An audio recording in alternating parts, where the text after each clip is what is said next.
details that ActionSA is hosting as part of our preparations for our policy conference taking place on the 12th to 14th of September. Today we're discussing the very important issue of economic prosperity in South Africa.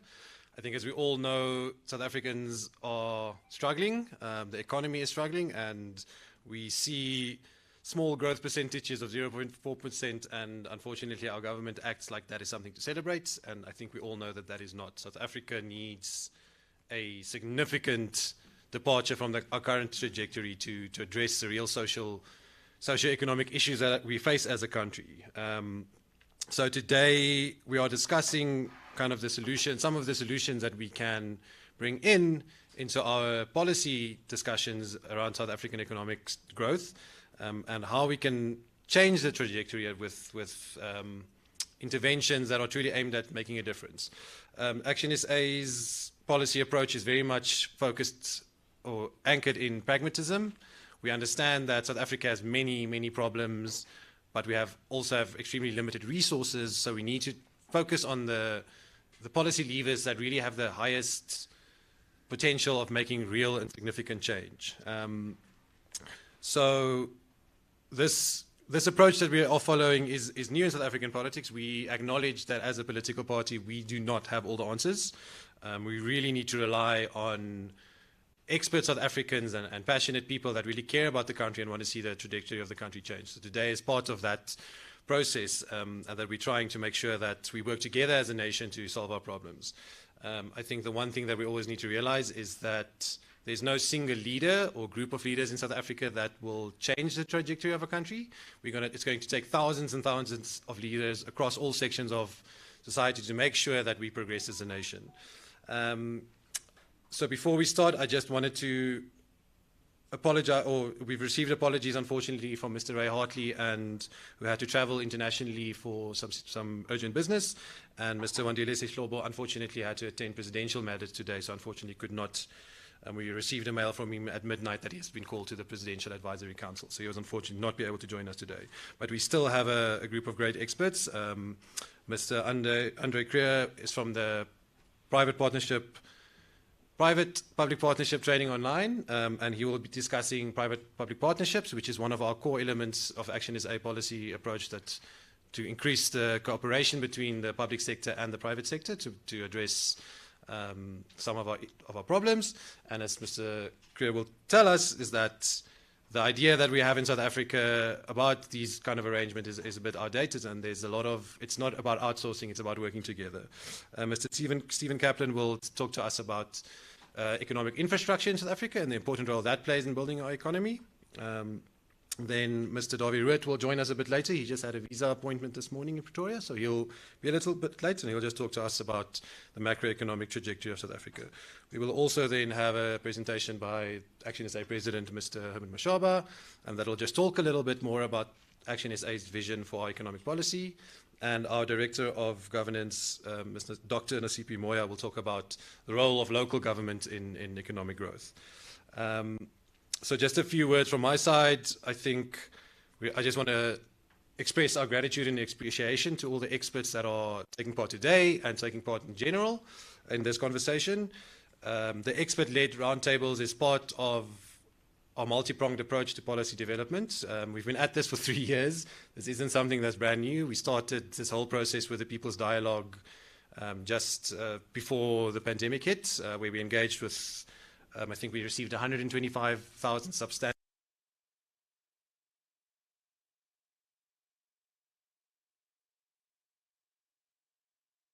that we established ActionSA on. That process has been ongoing, and I've been very fortunate to speak to hundreds of South Africans that are experts in their fields. And one thing that's become very clear is that South Africans are very passionate about changing this country. We have a lot of competence in this nation. We just need the leadership to take us forward and work together to really promote the interest of all South Africans. While this process is taking place, we also have a process that we are engaging our internal branches. So by the time we get to the policy conference in September, we would have had tens of thousands of South Africans participate in this policy development process. So we will really be presenting policy options at this conference that are really rooted in the collective knowledge and wisdom of South Africans. Today, we should also take note that economic growth does not happen in a vacuum. Economic policy should actually be all policy because there's so many different factors that play a role in economic growth. What we believe is that for our economy to grow, we need a strong foundation of a well-educated and a healthy population. We need a functional and lean state that creates an enabling environment for business to grow. We need foreign policy that promotes our economic interests and not put critical trade agreements at risk. We need energy security for our factories and businesses to function. And then we also need the rule of law to make sure that our economy functions within a set of agreed rules. So I look very much forward to our discussion today. The walk of the day is that we'll have our presentation for the first part of the morning. At tea time, there will be an opportunity for interviews. And then after tea time, we will open the floor for open discussion where we'll have discussions with our experts and everybody will get a chance to make an input on the conversation today. Yes, and then finally, lunch will take place in the lobby at 1 o'clock. The hotel will also provide us with parking tickets. So if you did park in the hotel's grounds, please make sure you get your parking validated. And yes, that's the housekeeping rules for the day. And with that, I'd like to hand over to Mr. Mashaba, and he'll talk us through his presentation. Thank you very much. No, it's yourself. Is it me? Yeah. Okay. I speak at the end.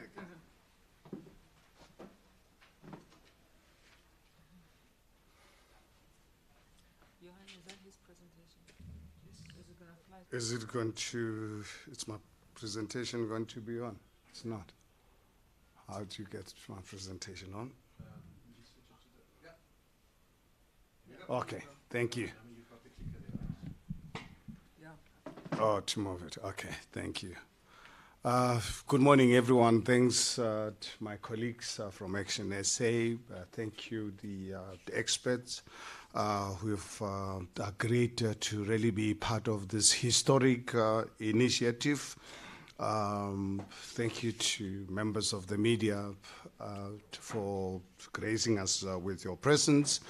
I think the success of this country is not only dependent on ActionSA or on individuals, it is dependent on a joint collaboration in ensuring that this country survives, because I think one does not have to really be an economist or professor of some sort to realize that our country is in trouble.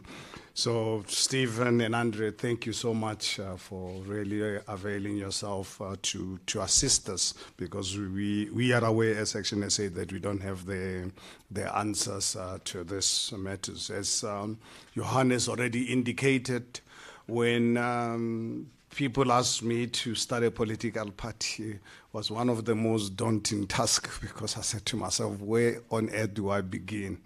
And André, Michael and I thought of an idea of starting a CODESA, but then we said we don't have the capacity to run the CODESA like government, and we conceived an idea of the People's Dialogue, and this has really been a great journey that led to what's happening today, leading to the 12th to the 14th of September at our 3-day policy conference, where we expect roughly 800 delegates coming from all 9 provinces, so that South Africa can actually be aware of where we're going as a nation.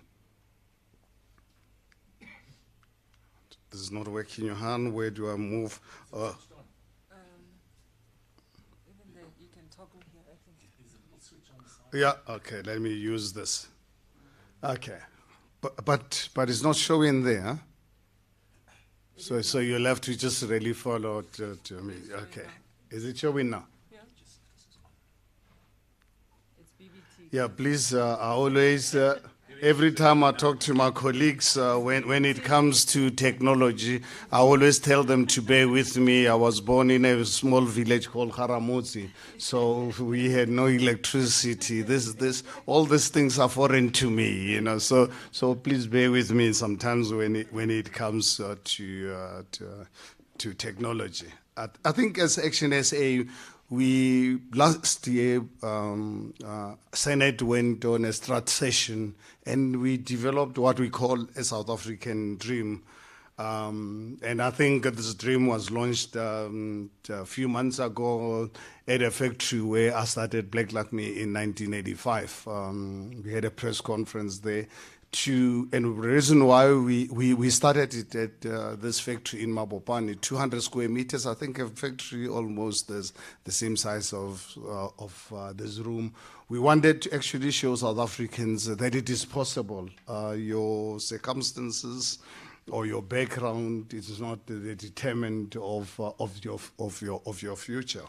So this concept of the South African dream comes from a concept of an American dream coined in the best-selling book in 1931 titled The Epic of America.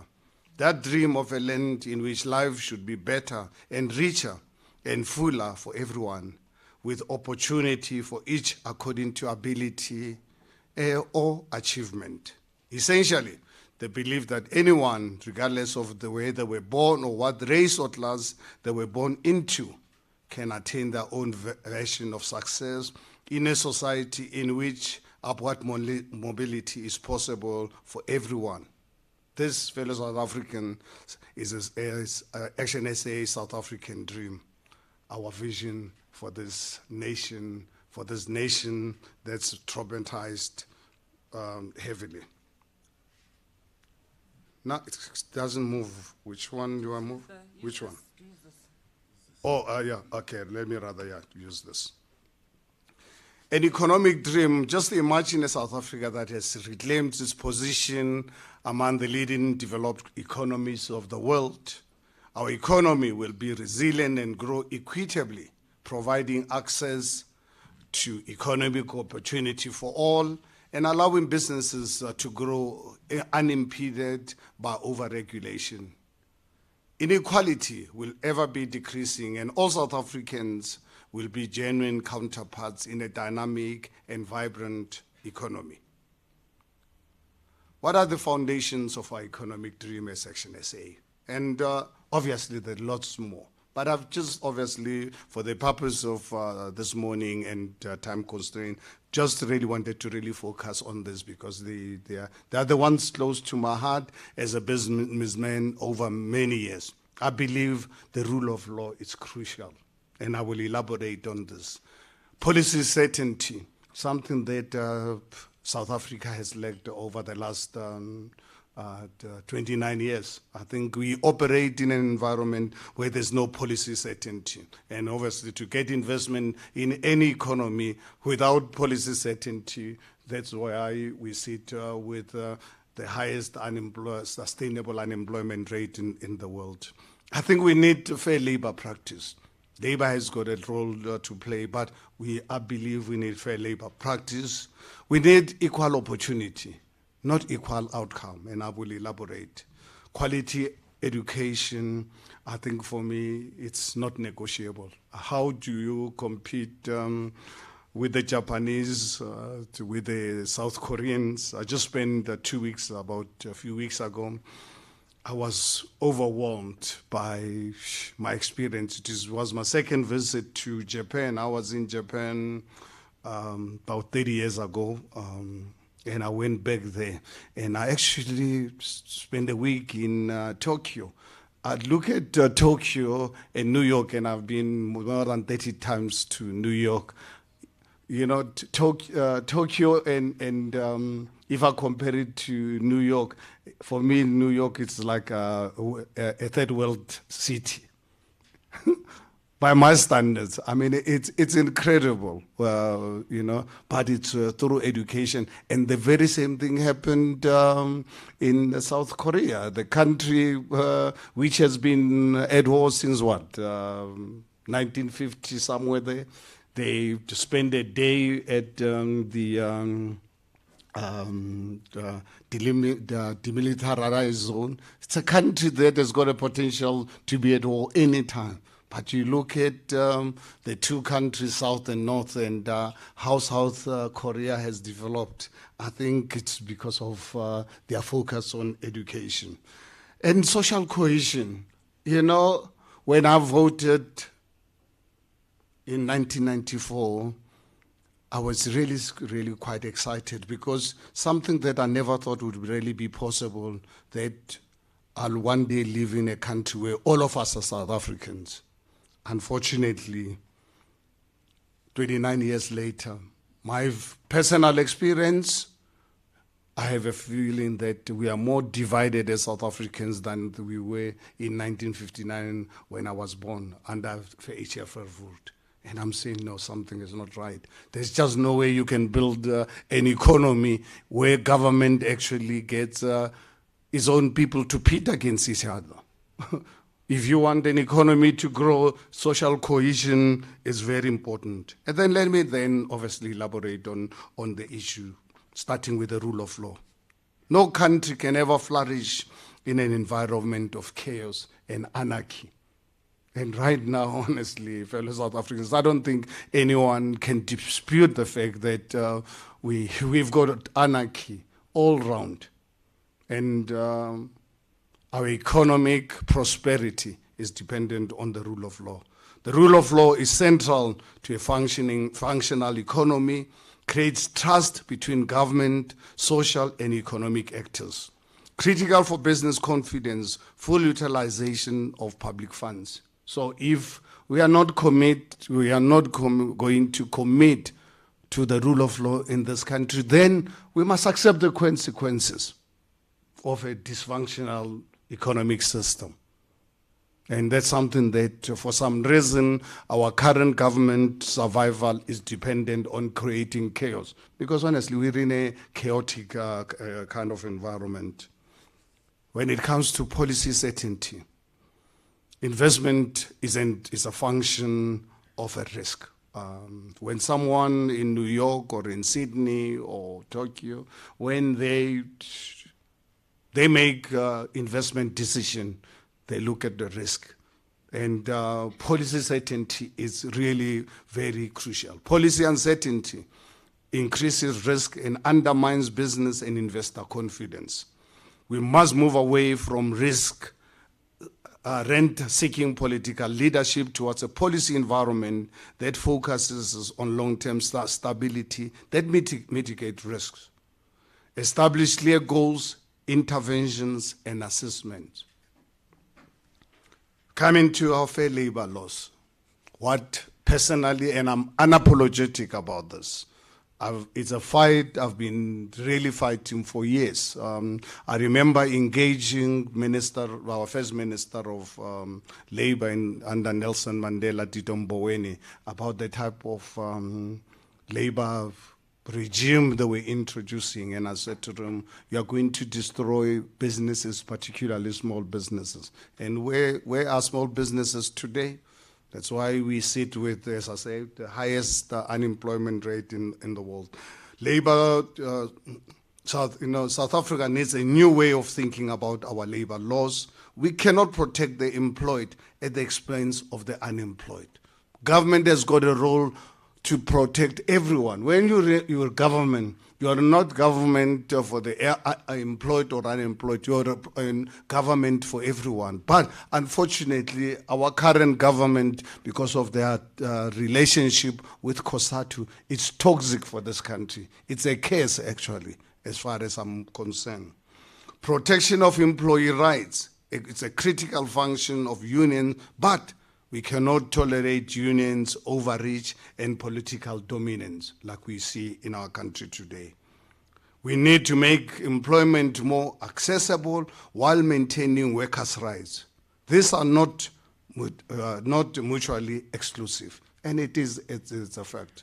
We've focused more on saying to people that people are being exploited. You know, just for a minute to share with you my work experience. I worked for a salary 30 months of my life. 2 companies. Spa Pretoria for 7 months, earning 175 rands a month. I worked for Motani Industries for 23 months. In the 30 months I worked for those 2 companies, never asked for a salary increase. I never asked for job description. I was employed as a dispatch clerk. But I've always shared this with South Africans. It was my agenda. I wasn't working for SPA or for Motani Industries. I was working for Herman Mashaba. I needed the experience. I exploited my employers. I can tell you without any apology, I exploited SPA. I exploited Motani. You know why I exploited them? They paid me to give me the experience that I needed. It was not about SPA. It was not about Motani Industries. Every time I finish my work as a dispatch clerk, I will go somewhere else. I would not want to see myself idle. I would want to really learn as much as possible. And on both occasions, when I gave them my resignation letter, they wanted to match someone else's offer. And I said, no, Mr. Spa, it's not about you. It's about Herman Mashaba. The 7 months I was working here, not once, if you valued my contribution, never offered me a salary increase. Why all of a sudden now you want to offer me a salary increase? Thank you very much. It's really been great. And I'm really grateful for the opportunity that you allowed me to exploit you. But we have a situation where for the last 29 years, our government is telling our people are being exploited and made to go and be unemployed. There's something that does not really make sense. And I think for us as ActionSA, the culture that we need, or the mindset that we need to start inculcating in our people is to go out there and exploit employers. Go out and learn, take the experience instead of staying at home and earn nothing. Rely on the government's 350 rands a month. Go and exploit employers and get the experience. So as I say, protection of employer rights is a critical function of union, but we cannot tolerate union overreach and political dominance. We need to make employment more accessible while maintaining workers' rights. These are not mutually exclusive, as I've already said. Equal opportunity. I think this is something that, honestly, sometimes I ask myself, perhaps I'm mad or something, because I live in a world where politicians talk to people about equal outcomes. My goodness, what if I want to be a pastor? What if I want to be a teacher? What if I want to be a doctor? Government's role is to create equal opportunities. And that's really what we need to really focus on equal opportunities, not equal outcomes. I mean, books have been written, practical experiences are there. This whole system of quota systems, I think for me, it's a lazy attempt at addressing symptoms without dealing with the root cause of inequality, equal access to opportunity. We need to be a nation that creates opportunities for people and let those individuals use their God-given talents to be whatever they want to become. People like myself, a capitalist, please put Herman Mashaba, if you want Herman Mashaba to enjoy and have fun in life, put him in an environment where he makes money. That's really what really drives me. I love making money. Every time when I was in business, I clinch a deal, I get excited. Not the job that I do today that I hate, but obviously very important job that I'm doing. But someone else, not interested in becoming a business person. In my book, Black Like You, I use an example of my brother, my elder brother, firstborn in my family. My brother, after passing standard 6, was the best student in the entire district, but he decided not to pursue education. At the time, my father was still alive. Then, 1959, Herman Mashaba just jumped out of his mother's body. A capitalist was born. Yes, Herman Mashaba wanted to make money. His grandfather lost his father at the age of 2. Born in abject poverty, but I decided at the age of 22 that I want to make money. When a P.W. Botha said, I can't make money because I'm a black man, I said, Mr. P.W. Botha, you can do it to the rest of the black people. I'm going to be an exception. And you know what? My efforts have really paid off. It is for that reason we are sitting here today. We have a political party called ActionSA standing against those that think they are powerful. So I just don't understand this quota system that is actually dividing us along racial lines. We must focus on addressing the root causes of inequality, which is access to quality education, healthcare, public safety, and barriers to entry. I mean, you know, to live in a country where 70 people are being murdered every single day. Tell me, can you really run business? I've got friends all over the world wanting to visit South Africa, and when they go to their travel agents in their respective countries, the travel agent would discourage them about coming to South Africa because it's not a safe country. And they will call me and say, Herman, I want to come, but I believe your country, it's a rape capital of the world. I can't afford to bring my wife there with the chances of being raped. I cannot really to come to your country with the chance of being murdered or be robbed for a cell phone. So these are issues that I think we need to really address as the country. Quality education. Our education system fails our future generations. With 82% of 10-year-olds cannot read for meaning. It hurts me, it pains me. And it pains me deeply when I read this. And I'm saying, God, am I dreaming? Is this real? 1976, when I was 16 years of age, we had June 16 under Bantu education. And I look at the kind of education offered by our current government, total disgrace. In terms of our spend on education as a nation, we must be the country spending more on education than all the nations in the world. But our outcomes are the worst in the world. Why? Because we've allowed COSATU, SATU in particular, to run our education system, not with the agenda to educate our nation, with the agenda to advance their political careers. These are things that we've got to deal with. South Africa needs a transformative and empowering education system that empowers our youth. We must create more employers, not just employees. When it comes to social cohesion, working together with the betterment of our families, communities, and societies at large. I think one thing South Africans sometimes, who obviously are the beneficiaries of this evil system of divide our nation. When I raise this matter to say, you know, how do you expect me to run business every day? I'm being haunted by officials not to come and assist me to ensure that my business succeeds. No, they want me, I must tell them how many blacks I employ, how many whites I employ, how many Indians, how many colors. In a country where we're trying to really build a nation.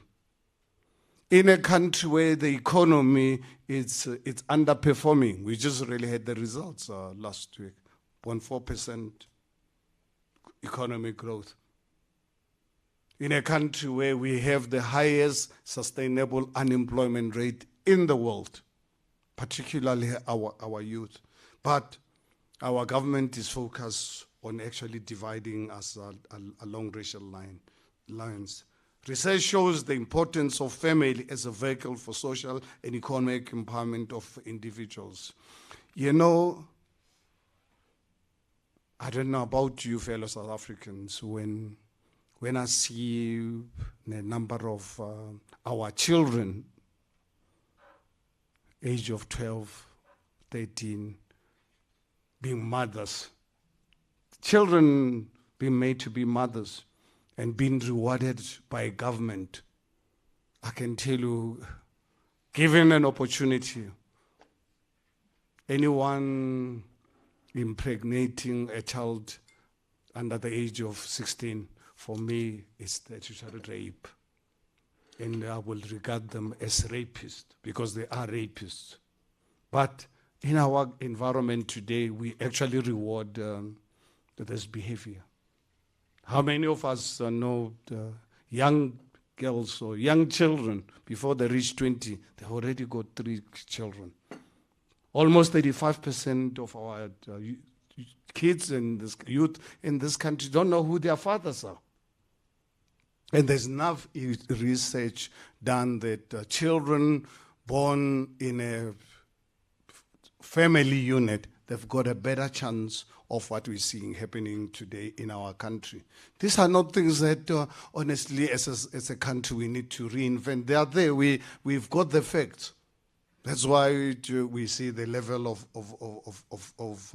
crime that we are seeing, because we've traumatized our youth. And we don't give them education. We open our borders for international criminal syndicates to go and give them drugs. Just the other day, I happened to watch one of the international television stations, and looked at how some governments, they've played a role in giving drugs to the nations so that they can control them. And this is something I was saying to my wife, you know, that's why I've always said this drugs are being pushed into our country to destroy not only our youth, just to destroy our families. This is a plan by a government. It's not an accident. I'm not prepared to accept anyone to tell me that the spread of drugs into our community, it's a lack of, it's mismanagement, or it's ineptitude. No, it is deliberate as far as I'm concerned, because we know what drugs actually do to nations. We know the role of family units, that once we can have family units, we can have social cohesion. A nation has got a better chance of upward mobility. So working together as South Africans toward the shared vision of a prosperous South Africa, it's really one thing that we need to do. In conclusion, macroeconomics is complex, with growth being a function of many moving parts. Countless factors are required for sustained growth, including fiscal policy, functional infrastructure, which one of our colleagues will deal with, ethical leadership, innovation, technology, etc. The issues I have highlighted are, in my experience, central to inclusive growth and socio-economic stability of our country. Growth must benefit all. It cannot be a result of exploitation or benefit of a small minority that we've experienced over the last 29 years of our democracy, where we've created oligarchs. But at the end of the day, we've now, as a country, we sit with majority of our people who happen to be black living in abject poverty, that in the 63 years of my life, I'm beginning to see in the new South Africa than what happened in the past.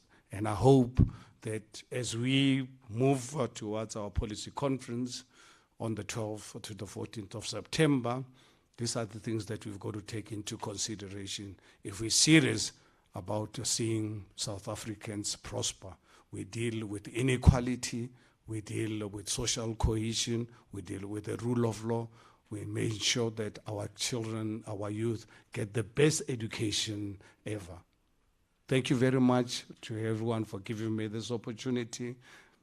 We're not experts in this field. I'm just really giving you things that I feel are not right for our country. And it's for that reason We want to engage South Africans to help us shape a prosperous nation that can benefit future generations. Thank you very much, my colleagues, for giving me this opportunity. Thank you.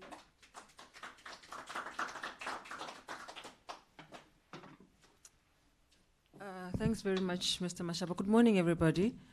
My name is Lerato Ngobeni. I have the pleasure of serving as the National Spokesperson, as well as a Senate member of ActionSA. And so thank you very much for being here. What I would suggest is that our panelists, I think I just want to read quickly as the order, so that when you're done, just come up so that we don't have to have the musical chairs I'm doing now, and then we'll have the Q&A at the end. So the next up will be Mr. André Kruger from PPP Training Online, followed by Mr. Stephen Kaplan, and then Dr. Moya. And then if Mr. Dawie Roodt comes, he will be next, and then we will, I think Wandile is not coming. Hey, Johann? Okay, so then we will have an open discussion after that. Mr. Kruger? Do you have a presentation, or are you going to speak free? All right. Which one? All right. Can somebody assist? Is it here?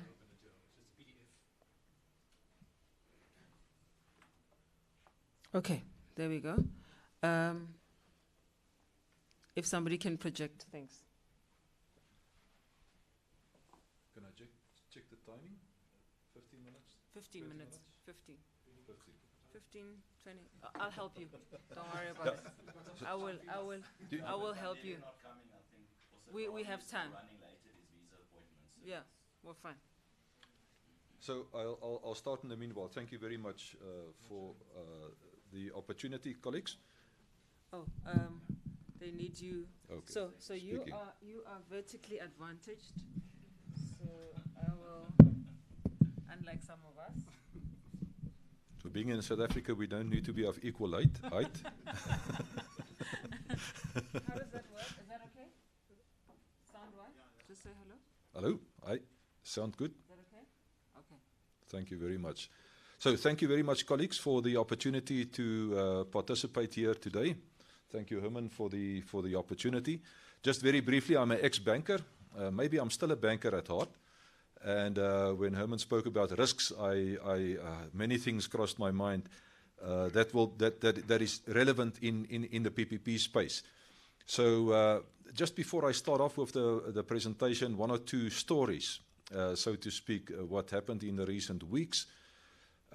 Just trying to explain that whatever we do in South Africa does not affect South Africa only. It especially affects our neighbors. Our brothers and sisters living to the north of us. We don't have many living to the south, having a big coastline. In the last few weeks, we have had 80 municipal managers, if that's the right term, here in South Africa from across the continent. They look up to us. They look up to us.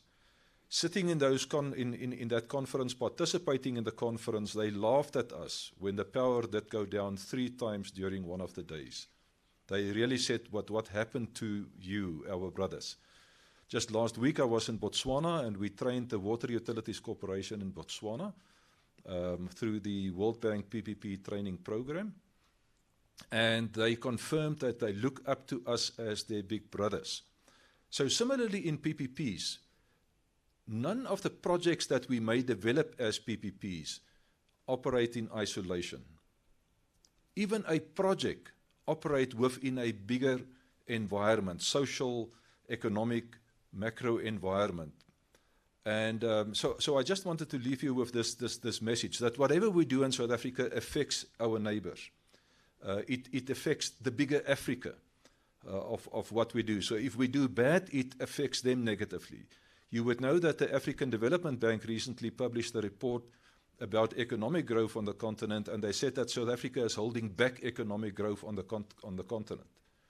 So very important that we take account or note of that. So if I can continue with the presentation. please.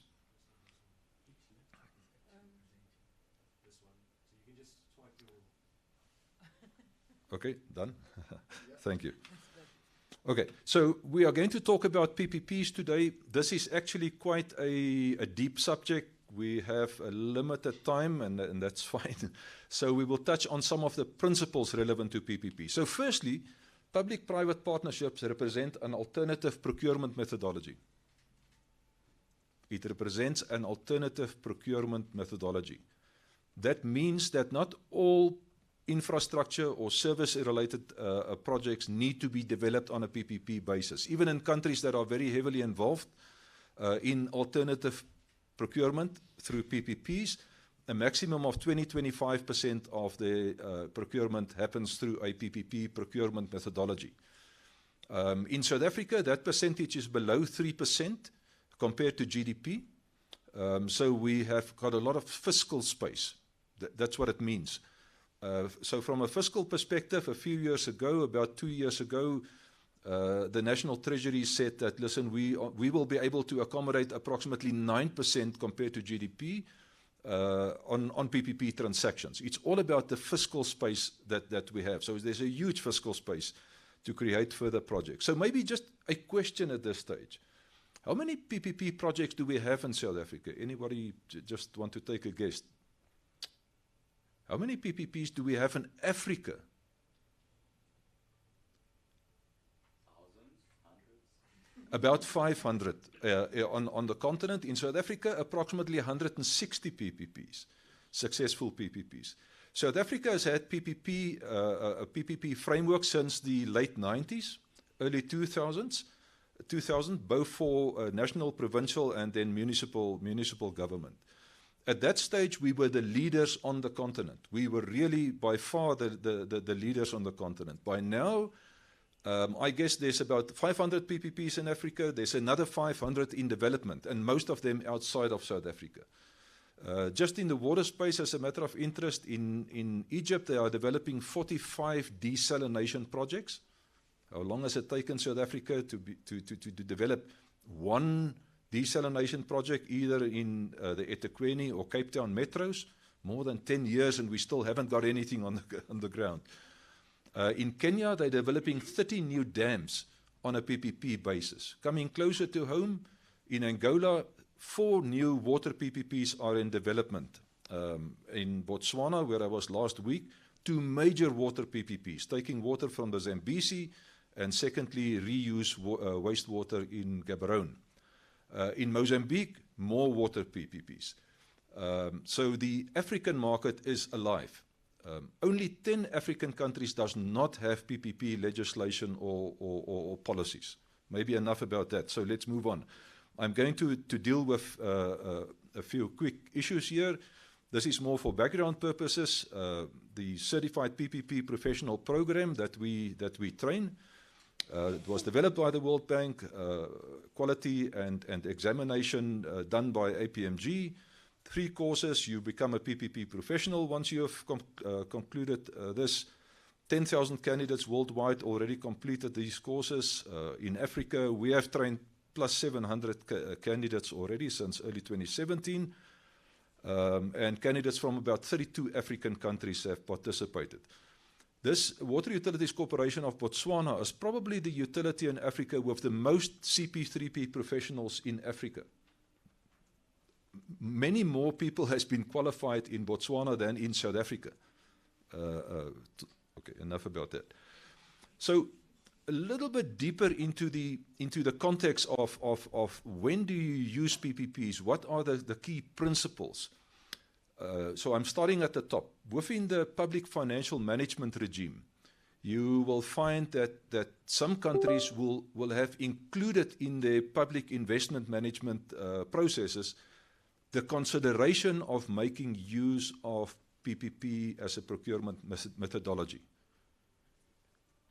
In many countries, that is embedded in their public financial management system.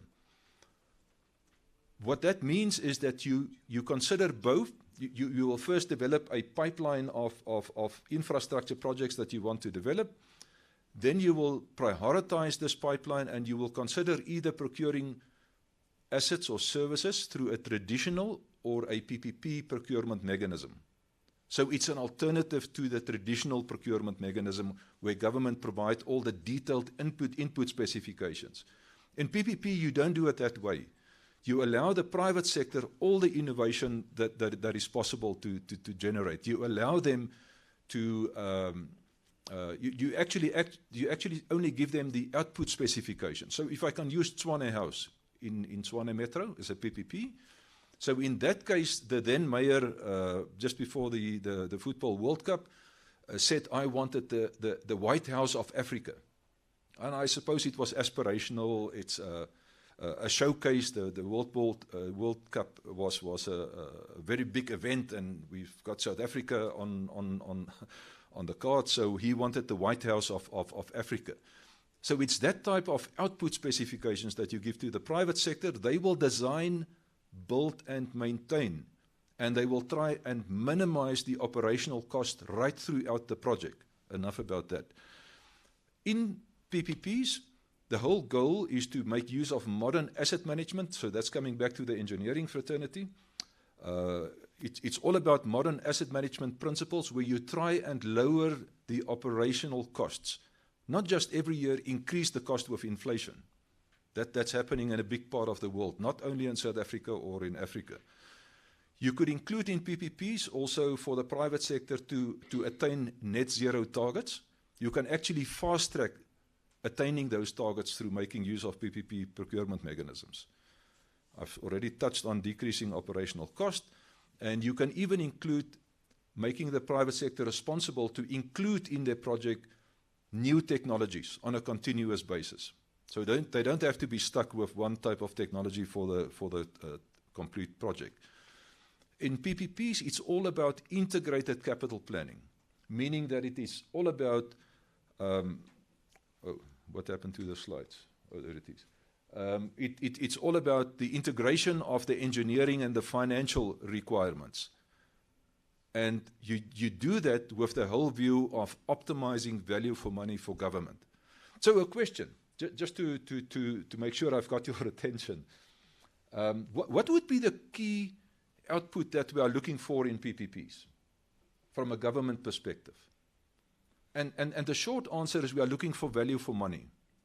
What it means is that the private sector should be able to deliver this project over a 20 or a 30-year period at a lower cost than it would have cost government to deliver the project. So we are chasing value for money. In South Africa, our national procurement legislation, not the PPP legislation, in actual fact, state that as one of the key criteria, that governments need to chase value for money over the life of the project, but few actually give any attention to that. Let's move on. A little bit more detail about PPPs. We've touched on the fact that it's an alternative, and I can just expand. It's an alternative procurement and financial structuring opportunity. In South Africa, our PPP framework was set in the late 90s, early 2000s. That has been reviewed since 2019 with the help of the World Bank. The implementation, unfortunately, never happened. It was supposed to be delivered in more or less in 2021. What has happened now, the World Bank again has made some money available to help Treasury, National Treasury, to implement the revised PPP framework. Yeah, enough about that. I've touched on output-based criteria. We don't provide them with detailed specifications. We provide them with output-based criteria. And then what I normally call old wife tales, or maybe I should say old men tales. There are many stories about PPPs in the market that people over the braai or wherever they are would talk and say, we shouldn't do PPPs, we wouldn't want to do PPPs. Even in one of the big metros a year ago, one of the leaders would say, we do not, and maybe it is the institution where Herman was a number of years ago, one of the leaders stood up and said, I don't like the idea of PPPs. We are going to procure on a traditional basis. Now that to my mind is actually criminal, because it means that we are not going to look to spend the taxpayers' money optimally. We are not going to look for value for money. And that very senior person get away with it. It's not right. In PPPs, one of the old wife tales, old men tales, is that in PPPs, we actually, well, let me use the easier term, people will say it's like privatization. Or many people of the press will say it is privatization. Government has now privatized the next and the next. And it is completely wrong. Obviously, we are getting the private sector involved. Let me use Tshwane Metro. Who is the legal owner of Tshwane House, that PPP building? Still Tshwane Metro. The deed of transfer or whatever has never changed hands. What happens is you allow the private sector to manage the economic ownership of the asset for a period of time. Gautrain, the same. The Bombela Consortium has got the economic ownership of the train, and at the end of the period, I think it's 2029, they will need to give that project back to the Gauteng provincial government as the government authority managing the train in a predetermined condition. So it's not coming back as scrap value, it's coming back in a predetermined condition. Enough about that. I've touched on handback, and then just to say that I've touched on the notion of fiscal management. In the South African Treasury, we've got the National Debt Office sitting in the Budget Office, and from there they would manage the debt of the country, the guarantees issued in South Africa, as well as the contingent liabilities and other liabilities created through PPPs. In South Africa, I've just said earlier that there's enough fiscal space to do more PPPs. This slide represents, maybe it's a bit small, you can't read everything, but what you should know is that this represents a scale of different levels of private sector participation. On the left-hand side, you will find public sector service delivery, and on the right-hand side, you will find privatization on the complete extreme right-hand side. What you will find in the middle is the different PPP models, if I can use that terminology, that one can use to develop infrastructure transactions. And if I just look at the blue areas, on the left-hand side will be management contracts. And Johannesburg Metro, at the establishment of the Metro many years ago, entered into a 5-year managed contract with Suez, a French company. So that in some jurisdictions that is not fully acknowledged as a PPP, but in South Africa it could be. And as you move towards the right-hand side, the tenor of the transactions, the tenor of the contract with the private sector will lengthen. And the risks that's transferred to the private sector will also be increased. So this actually represents a continuum of alternative service delivery mechanisms. And I'm just going to stop there. And just a question is, have any one of you seen this model? I'm not going to deal with the model in detail. Have anyone seen the public sector comparator model? So this in essence represents the financial modeling required to work through a feasibility study when you prepare the project to take it to market. So let me think of a good example currently of a major new PPP. Maybe let's look at the Gautrain transaction. The extension of the Gautrain transaction is going to be very large. And they would have done a feasibility study. The Gautrain Management Agency is responsible for that, the GMA. They would have done a complete feasibility study looking at the life cycle cost of the extension of the Gautrain, and they would have used a public sector comparator model. And at the heart of the model is the 3 issues in green on the slide. Whoops, I didn't move it on. Just help me with the, yeah, there it is. The affordability on the left-hand side top. Core to the definition of PPPs in South Africa, firstly, the project has got to be affordable over the life of the project. And the moment you hear that, you will understand why we need a regulator, a PPP regulator in any country. Because they need to confirm for Johannesburg Metro, for the Department of Education, Primary Education, they will have to confirm that the project will be affordable in the regulator of your country, because you need a long-term confirmation that the project will be affordable. You want to know that there's value for money. This simple concept of the private sector can deliver the project more cost effectively than government. And the third one is the transfer of risks. So just a practical example, in the Gautrain maybe, who is responsible to keep the trains on time in the Gautrain? The private sector. Who is responsible for security on the Gautrain? Private sector. Just one other example, in Mbombela, Nelspruit area, there's a water concession that is now 25, 26 years old, a PPP. Very successful, very successful. And who is responsible to deliver water to the inhabitants of this area where the concessionaire is operating? The private sector. Who is responsible for the quality of water in that concession? The private sector. So those are risks that are being transferred to the private sector over the duration of the contract. So I'm just going to stop there. There are guys across the world that do PhDs just on the public sector comparator. There's a number of challenges with this because it is built on assumptions, and your assumptions may be wrong. So enough about that. All I wanted to say about this slide is that in PPPs, we discount to be able to finance the private sector that will develop the project. We discount future cash flows. So different from traditional borrowing, where you've got a balance sheet strength, and based on that, the bank will give you 10 rand or 1 million rand or 100 million rand. In PPPs, we don't look at the balance sheet. We look at the future cash flows of the transaction. So we make use of a project finance modeling system, and the finance is typically provided to the private party. Just see if this thing works. The finance is typically provided to the private partner. So in the Tshwane Metro scenario, the private SPV and the lead banker in that case was Standard Bank.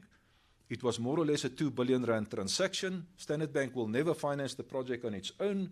So you'll find the 4 big banks, if everyone has provided about 500 million to finance the 2 billion that the private party required. The authority, and I'll close with this part, the authority literally pays, oops, that's too fast. Oops. The authority, the Tshwane Metro pay a quarterly availability fee to the private sector, and the private party, the SPV, will repay its debt. It will pay the construction guys. It will pay the the guys that are responsible for O&M, operations and management. So just sufficient to say, this financing mechanism that you use in PPPs differ dramatically from the traditional finance. And in many of the transactions, the finance raised by the private sector will not show on the balance sheet of a Tshwane Metro. So it's additional finance, especially when you do not have a lot of money in Tshwane Metro or any other government institution. This is a methodology that you can use. It's not optimal, because theories say that you use PPPs when you are financially strong, not when you're financially weak. But you can still do it for those municipalities and government institutions that are capable. This is the last slide, and this is a report by the World Bank issued recently, that what's happening right across the world is that governments are using PPPs to grow their economies, especially after COVID. And it's all about now growing stronger institutions and PPP frameworks to be able to deliver these projects to the market. Remember, in PPPs, government is always in control. You cannot give away your responsibility for delivering services. Let's use water or electricity. You cannot give away that, but what you can do is you can get somebody else to deliver it on your behalf. And one of the ways that you can use, one of the alternative procurement methodologies, are PPPs. And you've got a strong contract management team that oversee the delivery of the PPP by the private sector, based on the output specifications that you have set at day one. And even when the project is handed back at the end of the period, government has got full control over the condition of the asset at the end of the period. Herman, thank you very much. That is then a very basic spiel about PPPs, and I hope it adds a little bit of value to your bigger process. Thank you. Absolutely. Thank you so much. Do you have a roving mic? Yeah, we do. Okay. Can we please have access to that? Mr. Stephen? Okay. Shall I stay? Oh, can I go? Yeah. You're welcome to stay. And then I don't want this thing. do you Because it doesn't seem to work. Hopefully it works out again. Turn the slides up to you so we can just quickly check that it's...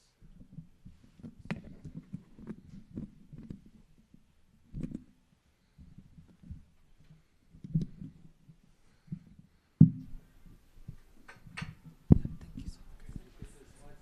Do you want to switch it on? For now.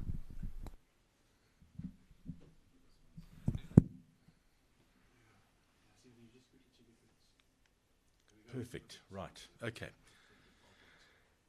Yeah. Good morning, everybody, and Herman, and thank you very much for having me here and taking the time to listen to me on a topic that's been the focus of my service to the South African Institution of Civil Engineering for nearly a year. So I'm quite passionate about this thing. Okay, so over 17 years ago, following the acknowledgement that South Africa's infrastructure was rapidly deteriorating, there was a call to SAICI, and I'm going to use that acronym SAICI for the South African Institution of Civil Engineering, to publish an infrastructure report card that was in line with the practice both in America and the UK. It follows the same methodology for analysis, and it follows the same grading of A to E, as you'll see a bit later. So the first IRC was published in 2006, and it examined and commented on the current condition of the public infrastructure. So it was like a snapshot of the current condition of the infrastructure in 2006. And then, subsequent to that, we published a further three infrastructure report cards in 2011, 2017, and then we published the most recent one in November 2022. And I just want to point out to all of you that it's an open document. It can be downloaded from the SAICI website using that address that you see there. And it's not a locked document, and it can be quoted from, cut and paste from, referred to, and used in any way. All that we ask for is that if you do quote from it or make reference to it, that in the footnote of that document you make a statement that you have quoted from the SAICI Infrastructure Report Card 2022. In fact, we're encouraging it. We obviously want it to be well known and well referred to. Okay, so in the infrastructure report card, we distinguish between what we call social infrastructure and economic infrastructure. The economic infrastructure is that which makes business activity possible, and it includes sectors like bulk water, bulk transport, communication, and bulk energy supply. And then in the social infrastructure, we also, consider social infrastructure, and that's which refers to the basic needs like drinking water, sanitation, hospitals, schools, and public transport. So, there's a triple challenge when it comes to the preservation of our public transport. Firstly, we don't spend enough. We need to increase the investment of infrastructure from 13.7% of GDP, as recorded in 2022, to at least 30% by 2030. So that's nearly double. But in fact, it's worse than that, because in fact, I think the spend on GDP at the moment, now in 2022-23, is actually around 10%. So we're actually going in the wrong direction. We're not going in the right direction. Need to spend more money. We need to reduce the habitual underspending of infrastructure budgets by those public service providers who are not held accountable, prone to service delivery failures, poor governance, and weak institutional capacity and instability. A lot of local governments, for example, they'll budget, say, 100 million rand for the repair of roads, and then because of the complications and inability to actually roll out projects, they don't spend the money, and they end up returning half of it to Treasury at the end of every year. It's criminal, absolutely criminal. Right. Secondly, We don't care enough, and I know that's quite a harsh way of saying it. The most persistent problem across all of our infrastructure report cards are the underfunded, weak public service institutions that lack appropriate technical decision-making skills. And this has led to the neglect of planned new infrastructure and the maintenance of existing. We have found that the majority of municipalities, a few provincial owners of infrastructure and state-owned companies continue to maintain their infrastructure by a knee-jerk response to call-outs for breakdowns or failures. I mean, potholes is a perfect example. Cholera in water in Hammanskraal, a perfect example. Poor end-user behavior also impacts on the serviceability through theft and theft of materials and vandalism, and needless to say, addressing this kind of damage to repair theft and vandalism diverts what's already limited funds from the planned maintenance budgets. And then finally, the increasing culture of non-payment of services cripples the municipality's ability to fund maintenance. But that's a bit of a double-edged sword. There is an increasing culture of non-payment, say for water and for electricity. But you're asking a community to pay for water where they've got to take a bucket and walk 5 kilometers to get the water, and then they get the water and it's full of cholera. So, I mean, and you're saying to the community, why aren't you paying for the water? Please, I wouldn't pay for the water, not that kind of water. And then electricity, you're asking them to pay for electricity. It's only available half the time, You're saying to them, pay for the electricity. What electricity? It's not reliable. So, it's easy to criticize the community. It's easy to criticize them for protesting and vandalizing schools, etc. But at the same time, the service in the first place is not good. So, it's a bit chicken and egg. Got to fix the service before you can expect a community to pay for it. Okay, and then we need to introduce revised procurement regulations to minimize the recurring management failures. Okay, and that's a nice way of saying minimizing corruption. We decided to use a PC term, revenue management failures. Clearly, without proper procurement regulations, proper accountability, proper regulation, there's no way of controlling the revenue, and you get corruption. All right, and thirdly, the other issue that's come up consistently in the report cards are things that are beyond the control of the state, and a recent example is COVID-19, and a more historic example is climate change. Look what happened in KZN with the floods, and that's just one example. And obviously these things affect the state of the infrastructure, and it's hard to predict and hard to control. So I'm just going to go through a slide now which talks about the purpose of the infrastructure report card, and that is to provide an expert opinion on the current condition of the existing infrastructure together with the impact that condition has on service delivery. I want to just point out it's a snapshot of the current condition at the time the infrastructure report card went out. To illustrate the trends observed in the condition of the infrastructure report card, the maintenance expenditure and the availability of skills observed since the first infrastructure report card in 2006 right up to the fourth one in 2022. Obviously, we can see the trends because we've got 4 infrastructure report cards on which to examine. And then to provide the public with a common sense context for the role of the owner and the user. It is not a document that's highly technical at all. And I encourage all of you to go onto the SAICI website, download the thing and read it. And you'll see that it's actually written for the public to understand in a common sense context, so that it's easy to understand and easy to make reference from and easy to see the comments that we make and understand the comments that we make. Also, we like to highlight the factors that led directly to the infrastructure being in the condition that it's in, and then provide a basis for engagement with decision makers on possible solutions. So my term as the president of the institution this year is we have been visiting municipalities and local government authorities. We have been visiting government departments and other decision makers, and we are engaging them with possible solutions, and I'll talk a little bit more about that later. So we're trying as an institution to effect a change, at the level in which we operate. We as an institution, I mean.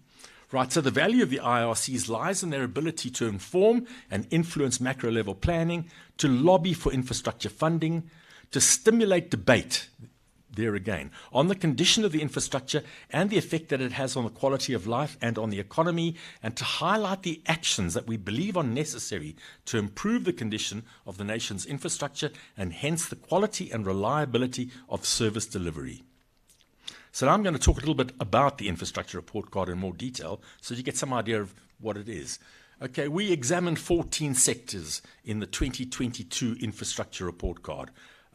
Just want to point out that these three were new in the latest infrastructure report card: pipelines, ICT and fire. So obviously there are no trends there to analyze with, because this was the first time it ever appeared.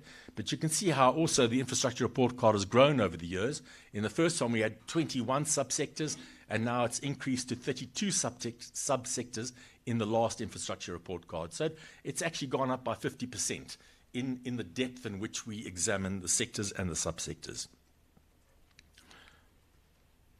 Okay, so this is where we talk about how we grade the infrastructure report card. It's based on a simple 5-point scale, ranging from A, world class, where it's comparable to the best international standard in every respect. B is fit for the future, where it's in a good condition and properly maintained. C is satisfactory for now, where the condition is acceptable, although it gets stressed at peak periods. D is at risk of failure, where it's poorly maintained and not coping with the demands. And then E is unfit for purpose, and that's where it's failed, or it's actually on the verge of failure. So it's unfit for purpose. And then what we've done as well, just to complicate it a bit, we kind of, just like a school system again, you can get a B plus or a B minus, C plus or C minus, etc. Obviously, we don't use the A, the minuses and pluses on the A or the E. We kind of reckon once you're an A, you're an A, and once you're an E, you're an E. There's no robustness or fragility in that. So the fragile basically just means that if it's robust within the B, it can handle increases, sudden increases in demands due to an event or something like that, and it'll sustain itself. If it's fragile in a group like fit for the future, like a B minus, then if there was a sudden increase in demand, it might actually fail temporarily, but it's not, hugely consequential. So we talk about it being a strong B or a weak B. Okay. All right, so now I'm going to sort of go through quickly some of the slides that revealed where we're at. And I've put it down as per the sectors. Let me just turn this thing around a little bit so my voice is strong. Okay, so we look at water. This is now water supply. And what you can see is that the water supply in the urban areas is actually generally satisfactory for now, C. Okay, and it's strong C. It's robust as well in C. But the bulk resources, the bulk water supply resources, is actually at the moment in a somewhat at risk of failure category, sitting at a D minus. And then in the rural areas, water supply is sitting at a D minus as well. What I want to point out, though, is you see this kind of thing that looks like a snail. In other words, B is kind of being pushed that way. This is where it was in 2006. This is the trend. In other words, I'm trying to simplify and put in a graphical way the trend. So in 2006, bulk water supply was sitting at a C minus, bit fragile, but basically satisfactory for now. And now at 2022, that number of years later, it has deteriorated down to a D minus. So it's now fragile in the at risk of failure. So in other words, a sudden increase in load could push it into a completely unfit for purpose. Okay, so now that I've explained it, then we can go through a bit quicker. On the water supply in urban areas, it's basically satisfactory for now, but in rural areas, it's at risk of failure. And you'll find generally services in rural areas are in a worse condition than services in urban areas, and that is not surprising, and one can understand that. In a local government environment, the rural areas are far more remote. It's much more difficult to get services and repair teams to maintain and renew out there. So unfortunately, people living in rural areas are disadvantaged in the quality of the services that they receive. I'm not saying it's right, I'm just saying that's how it is. Okay, so wrong directions. Geez, I really did jump there. Sanitation, that's including wastewater. So that's, you can see again, rural areas, it's basically satisfactory for now. And in, urban areas satisfactory for now. In rural areas, it's completely unsatisfactory for now. Totally at risk of failure, or in fact unfit for purpose. So sanitation is one of the low points in the infrastructure at the moment in rural areas. Okay, solid waste, that's just the waste management collection. You can see again in urban, stronger than in what's happening in rural. So urban collection and disposal sitting in a C, rural collection and disposal sitting in a B, and you can see there has been a downward trend since 2006. Okay, is it kind of clear? Are you understanding how this little graphy works? Okay, so looking at roads. This is, okay, SANRAL. SANRAL National Roads is one of the good stories. SANRAL National Roads in 2006 was sitting in a satisfactory for now, smack in the middle, but in fact it's improved. They've, SANRAL work hard, they have got a good proper procurement policy, and they have made a proper impact. Okay, they tend to give a few contracts to the Chinese, but at least they are awarding contracts and they're doing something about the state of their roads. And they have improved, and they're sitting in a fit for the future and a strong fit for the future. But when you look at the municipalities, paved provincial roads, let me talk about where SANRAL are looking after provincial roads as well. There's been a strengthening of provincial roads too, but obviously when SANRAL took over those provincial roads, they were not in a great condition, and that's partly why the municipalities handed them all over to SANRAL roads to look after, but they've actually done something to pick up the pace since 2006. It's gone from a sort of a weak D to a strong D, at risk of failure, but it is strengthening. Okay, so that's SANRAL as well. Okay, but now we're talking about municipal and metro, paved municipal. And you can see now how in both cases there's been a weakening since 2006 of the condition of the paved municipal and paved metro roads. Now gravel roads, obviously in the urban areas of district municipalities, it has weakened quite considerably. It was always unfit for purpose, but it's getting more and more so. Okay. Then we look at the Airports Company South Africa. This is actually a rather false situation. It shows that it's having weakened from a strong B to a weak B, but recognizing that the Airports Company South Africa, the airports in this country are actually in a world-class condition, generally working well. The only reason why it slipped is this is due to COVID. In fact, this was a slip from 2017 to 2022. It didn't start in 2006. And that was due to COVID when there were no flights, and obviously they were laying off staff, and they were not doing any planned maintenance during COVID for obvious reasons. There were no plans landing. So, okay, so now they're playing a bit of catch up, so I'm not worried about that. Okay, rail, Gautrain. André made some reference to Gautrain. It's showing a slight drop. It's a world-class service, there's no question about it. Showing a slight drop, and that's due to some geometric issues which need to be resolved. But, that's just purely a small maintenance issue that needs to be sorted out. Sorry, I keep hitting the wrong button. The Transnet, the TFR, ore and coal lines are basically in a fit for the future condition, but they have been weakening. The service has become less reliable since 2006, but it's still in a fit for the future. General freight has definitely diminished.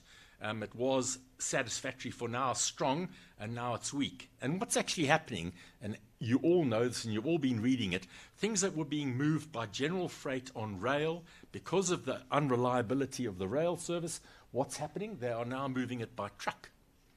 And the consequence of moving all the freight by truck is it's damaging the roads. And that's part of the reason why the provincial roads, provincial paved roads over here, has never managed to gain much momentum. That's because there's a lot of freight that used to be here, is now moved to here. And you can't have all of those freight trucks running on provincial roads and expect them not to shorten the lifespan of those roads and damage them. All right, okay, here's the sad story. Branch lines, Metro Rail and PRASA, Passenger Rail Services South Africa, is basically non-functional. There is no longer a passenger rail service in this country that actually works. But true to say, in Western Cape, Metro have done something to bring some of their branch lines back online. I was in Cape Town a few weeks ago. I did see Metro trains moving. There were passengers being transported by Metro line. PRASA is a pathetic, sad story. And I know they have done something to try and bring some of the PRASA lines back on stream, and that they have been successful, but it's really very minor. I mean, they haven't really impacted on the grading as such. You know, at the moment, you know, if you look at the infrastructure report card, which I've asked you to have a look at, and you look at the actual numbers of passengers being moved by PRASA, it's literally handfuls. I mean, we're not talking about thousands of people, it's hundreds of people. You know, I mean, it's hardly a service. All right, so then moving on to the next, ports. Okay, this is another promising story. Our commercial ports have improved. Oops, sorry, wrong button. Commercial ports have improved. It's crept up from a C up into a B, which is fit for the future. And that's TPA doing a good job, and they have tried to do a lot of remedial works. I think they've got a couple of PPPs on the run there as well, and things are moving forward. Fishing ports have definitely improved, certainly since the 2017 infrastructure report cards. There's been a massive investment in our fishing ports. I'm not saying it's a huge economic impact, but it's good to see a good story and something positively happening. And it's really improved from a weak C to a solid B. Okay, oil and gas is one of the new services, so there's no trend. But our oil and gas lines are actually basically fit for the future, and they're operating well. Electricity. Yes, well, we all know about electricity. Funnily enough, Eskom's transmission network is in quite a good shape, and it's sitting in fit for the future. This is the pylons, the grid itself. Except, I'm sure a lot of you have read in the papers lately, there's been quite a lot of theft on the transmission network, where steel is being stolen from the pylon structures, and there have been a couple of collapses along the way. So in fact, if we did the report card now, if it was a 2023 report card, it might be, you know, moving a little bit further down the B. But at least it's not impacted significantly on the condition of the transmission network. That is operating well, and it's fit for the future. But this is the power, coal-fired power stations generation. Okay, it's a really unfortunate story, and it's something that we can talk about, and I'm happy to answer questions about it a bit later. But it has slid from a strong C, really. Sorry, let me just get this going again. Has slid from a strong C, satisfactory for now, into a really dodgy, at risk of failure. You know, it's bordering on unfit for purpose. We can talk about the plan that Minister Ramaphosa put together, you know, to improve the energy availability factor, and I have to remain optimistic. Honestly, I do. You can't be pessimistic. He's made some plans. He's bought some power from Mozambique, and he's trying to improve the energy availability factor on 4 of the more dodgy power stations. And you know, he's talking about 1,000 megawatts here, 100 megawatts there, and he's trying hard to not have a huge impact on load shedding over winter, with a view to when we get to summer and some of these other projects come online, that there would be a significant drop in load shedding. So, you know, you have to be positive, and I think he needs to be held accountable, and that's really the issue. Okay, on the distribution, this is what happens within the municipality, like City Power, Joburg City Power. You know, it's not really changed over the years. It's at risk of failure, you know, and revenue collections are issues, and of course the service doesn't really improve. Okay, healthcare. The hospitals have deteriorated quite significantly since 2006. Please understand, this does not talk about the doctoring, you know, and that sort of thing in hospitals. I'm not talking about the actual services within hospitals. We're talking about the state of the infrastructure of the hospitals, the buildings, the lifts, you know, the lights, the generators, the condition of the services and the paving and all of those kind of, the electricity supply to the hospitals. That has been deteriorating since 2006. Same like with the clinics. The clinics were never in a good state. They're sitting in a D. Okay, universities, we looked at education. Universities has always been quite well maintained in South Africa, satisfactory for now, sitting in a strong C. The TVET colleges, also no change significantly over the years, sitting in a strong D. Public schools, not so much. Public schools have been weakening a little bit. And again, we didn't really separate between public schools and urban and rural areas, but if we did, there would be, quite a significant differential between the public schools in the urban areas and the rural areas. The reason why we haven't differentiated so much is because we couldn't find the data. One thing that we did notice, and we tried to pull the data together for this infrastructure report card, is that you approach the Department of Education, basic education or higher education, for example, and you ask them for this information, and amazingly, it's not available. And, there could be two reasons for that. A, it's just not being done. They're not keeping records. They're not going out and doing surveys of their assets, and I'll speak about that later. So they have no idea what their assets are and what condition they're in. And secondly, they may not be so willing to give it to us because it doesn't look that good, and it's kind of embarrassing. But, one doesn't know for certain. The fact is we struggled to get it. Okay, ICT is one of those new sectors that I referred to, so there's no trend. But our ICT in this country is pretty much fit for the future. It's a good service that we get here. All right, so now I'm going to look at the overall situation. So in the first IRC in 2006, let me go back here, sorry. Let me face you a bit more. In the first IRC in 2006, we gave South Africa's infrastructure an overall grade of D+. In other words, a strong D, at risk of failure, but on the strong side, robustly, based on the already lack of apparent necessary maintenance. So in 2006, that was the reason why we started doing the report cards, the institution, and we did do an investigation, and we did reveal that it was at risk of failure at that point, D+. However, in the next infrastructure report card in 2011, we noticed, obviously, as you all remember, large investments in new infrastructure for the 2010 Soccer World Cup. Things were being built, roads were being built, hospitals were being built, hotels were being built, obviously stadiums were being built, and services were improved. And that really did reflect on the condition of the infrastructure in the country. So that energy, made a difference. And we actually recognized that aggregated, put together as an overall, we gave it a C-. It had gone up from, at risk of failure to, satisfactory for now, and, okay, a little bit fragile on that side, but still, definite improvement. But then in the years following up to the release of the report card in 2017, the evidence of poor attitude to maintenance had resumed, and we reflected this in a downgrade back to the same grade of D+. So 2006 actually matches 2017. However, obviously in 2022 November, when we put together the last infrastructure report card, we had degraded from a D+ to a D, which is now a kind of a middle of the road at risk of failure. But I need to point out that this is an aggregate, and it's very subjective, and we used a team of experts to have a look at each of the sectors because they're pockets of excellence. You look at Gautrain, you look at AXA, you look at Sanrail's roads. There are pockets of excellence, and there are pockets of unfit for future, like rural sanitation, like rural roads.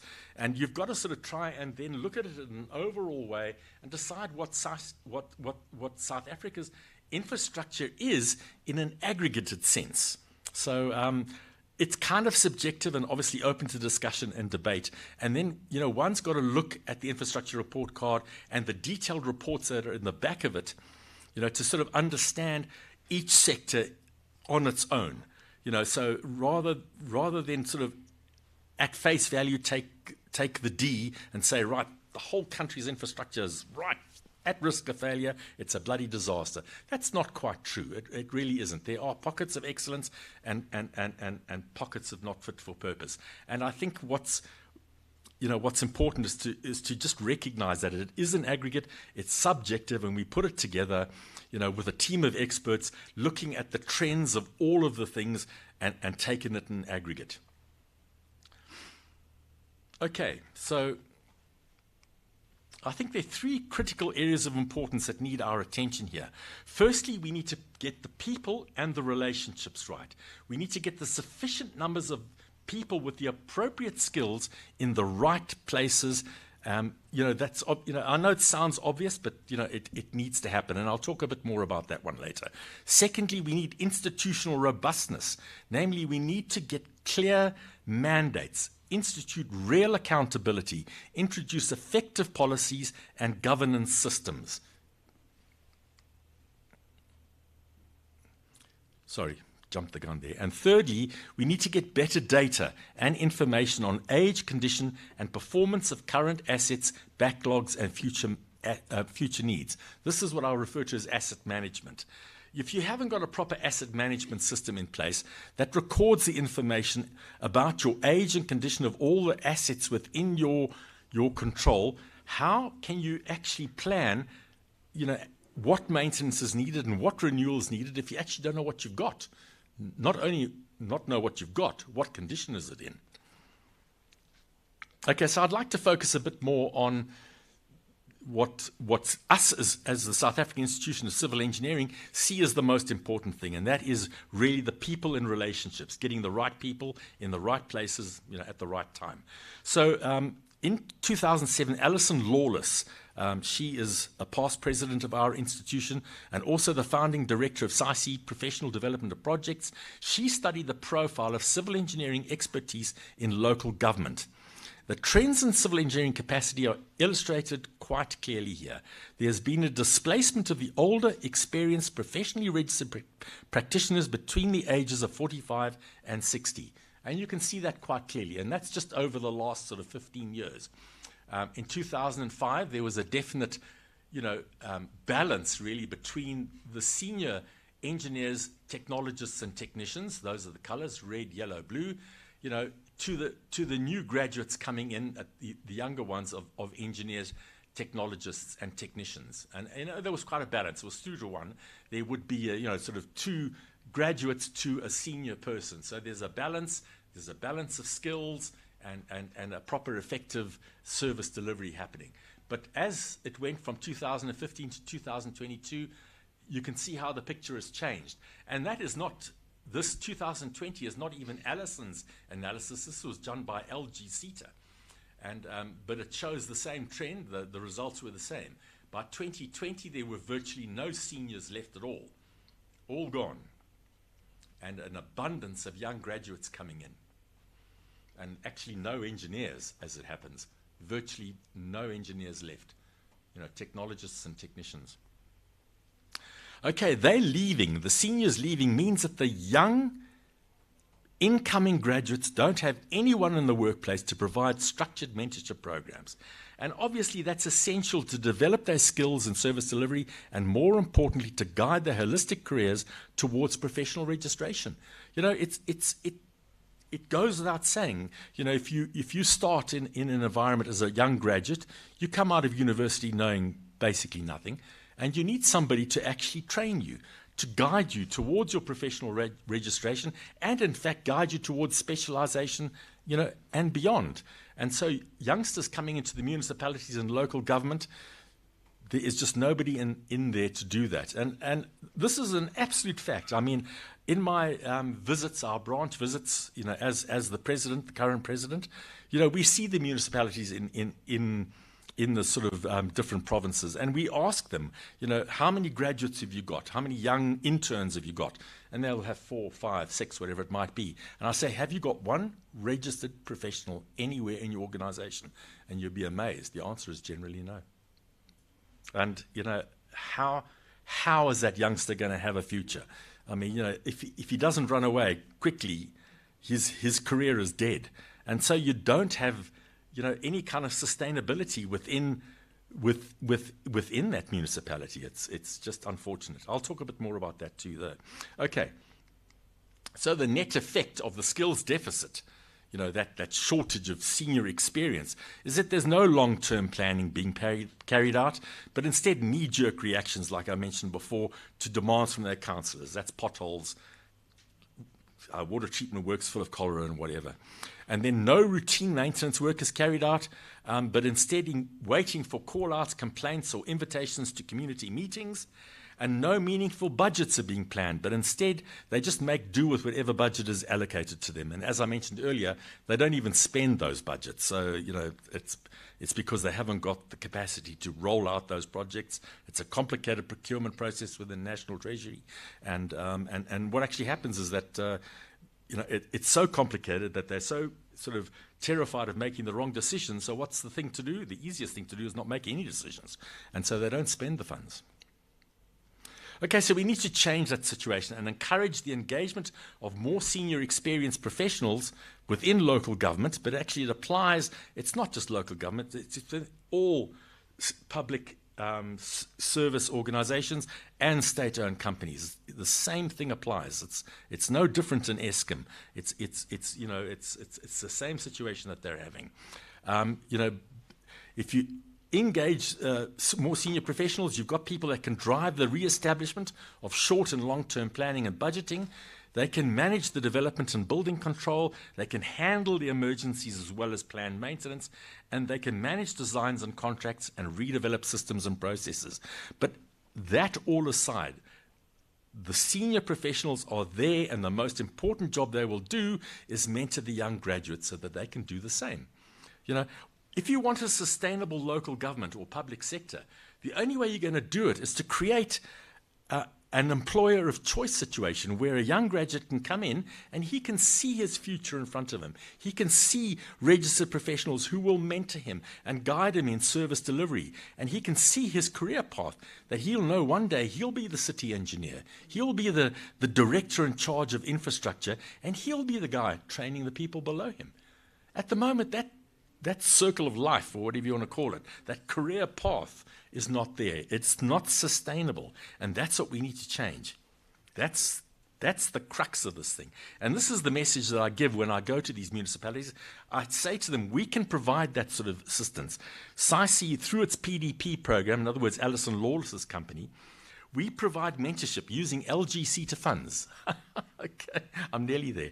LGC to funds to actually implement those mentorship programs so that we can create a sustainable local government.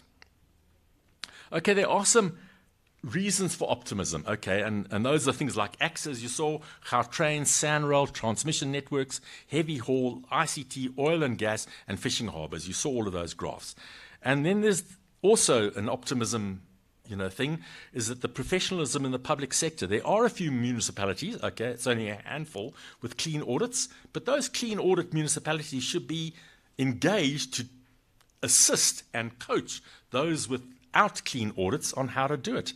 And of course, the Department of Water and Sanitation reintroduced the Blue Drop and the Green Drop reports, which I'm sure you've all heard of, and there was reference made to it in Hammanskraal, and this is really Department of Water's attempt to look at the condition of their infrastructure, and we used that quite a lot, for our infrastructure report card. There's new policy underpinnings for the life cycle costing and maintenance budgeting and asset management, so they have policies for that, need to be engaged and used. There's a national framework towards the professionalisation of the public sector, published by the School of Government in October 2022. It's there, just needs to be engaged and used and adhered to, and consequences implied if it's not. And there's also a gazette on municipal staff competence profiles that was introduced in September 21. Okay, so for the road ahead. So we are meeting with the decision makers in an effort to convince them of the urgent need of professionalism and the role of engineering in the provision and maintenance of our infrastructure. The primary target audiences. I'm on the right slide, yeah. The primary target audiences would be both political and technical representatives in national, provincial and local government and state-owned companies, and the secondary target audiences are representatives in tertiary institutions and the broader construction industry, development finance institutions and the built environment professions. And again, SAIC and me as the president, we are doing roadshows, we are visiting these target audiences, and we are talking to them and offering our assistance, and there has been take-up. I mean, it's not like we're speaking to a wall. We do get take-up, and we do follow up on those areas of interest. We are making ourselves available to the public sector to discuss the findings of the IRC and engage on the best solutions going forward. Okay, last slide, guys. Okay, we must address the imbalance of the skill sets that I mentioned earlier. That's the shortage of seniors, too many juniors, and only then will service delivery improve along the line that it needs to, and obviously there will be an improvement of the associated grades when we next do an infrastructure report card. But it's critical for us to garner support from everyone in the industry. You know, SAICI can't do this on its own. I mean, you know, we're only one little organization. So we need to get support from the industry, tertiary institutions, other voluntary associations like ours, and the councils, the regulatory councils like the Engineering Council, like the Council for the Built Environment, etc., and also the private sector, and obviously ideally the public sector as well. So it goes without saying that the proper capacitation of the public sector will lead to the improvement of infrastructure in South Africa, which will best serve the public interest. And that is the mandate of our Engineering Council. They're regulating the performance of professional engineers to best serve the public interest. That's what we're trying to achieve here. All right. Thank you very much. Awesome. Fantastic. Thank you so much. Dr. Moya, you're up next. You may take your seat and then, yeah, definitely. Thank you so much. Do you have a presentation or are you going to speak freely? All right. Thank you. Dr. Moya? Thank you, and good morning, everyone, members of the media who is here with us today, my colleagues from ActionSA, and most importantly, the experts that have honored our invitation. I think what is important for a party like ourselves, we sound very ambitious when we say we want to fix South Africa. And today's topic, where we look at economic prosperity, this is one of the ways in which we want to do that. But we don't have all the answers.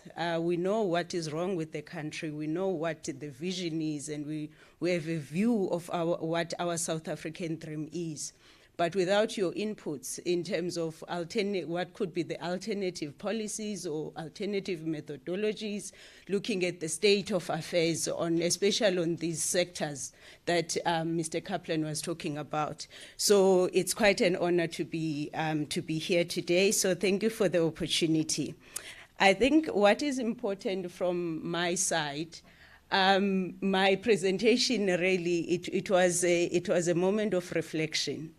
I am a student of public policy and administration, and I am a governance enthusiast. So I studied public policy during the time when Mbeki was still the president. It was long time ago. And at the time, we were taught South Africa has great policies. The problem is implementation. I mean, that was many moons ago. And today we still talk about the same thing. You taking us through a PPP framework where you say it was developed in the late 90s, early 2000s. But where we are now, how many of the entities, public sector entities, have taken up PPPs, for instance? So it just shows that as a country, implementation of policies is a challenge for us. And for us being here today, while we're talking about economic policies that we as the party have, we also just have to test we will be able to implement. Are they practical? Are they feasible to implement those? My voice is failing me. I think I sang a lot on my way here, so I'll try to keep up. So today, mine is just to share two elements, just to look at what would enable us to implement this economic prosperity that we're talking about. And when we talk economic prosperity, I think this is when I become very patriotic. Because a room like this is the South Africa that I want. I want every South African to be where they want to be. There are no barriers to entry, as Mr. Mashaba was saying, that a girl from Mpikwana like myself, I can be among the experts like yourselves. And that's the South Africa that we're dreaming of. So today is quite a reflective moment for me. So there are two,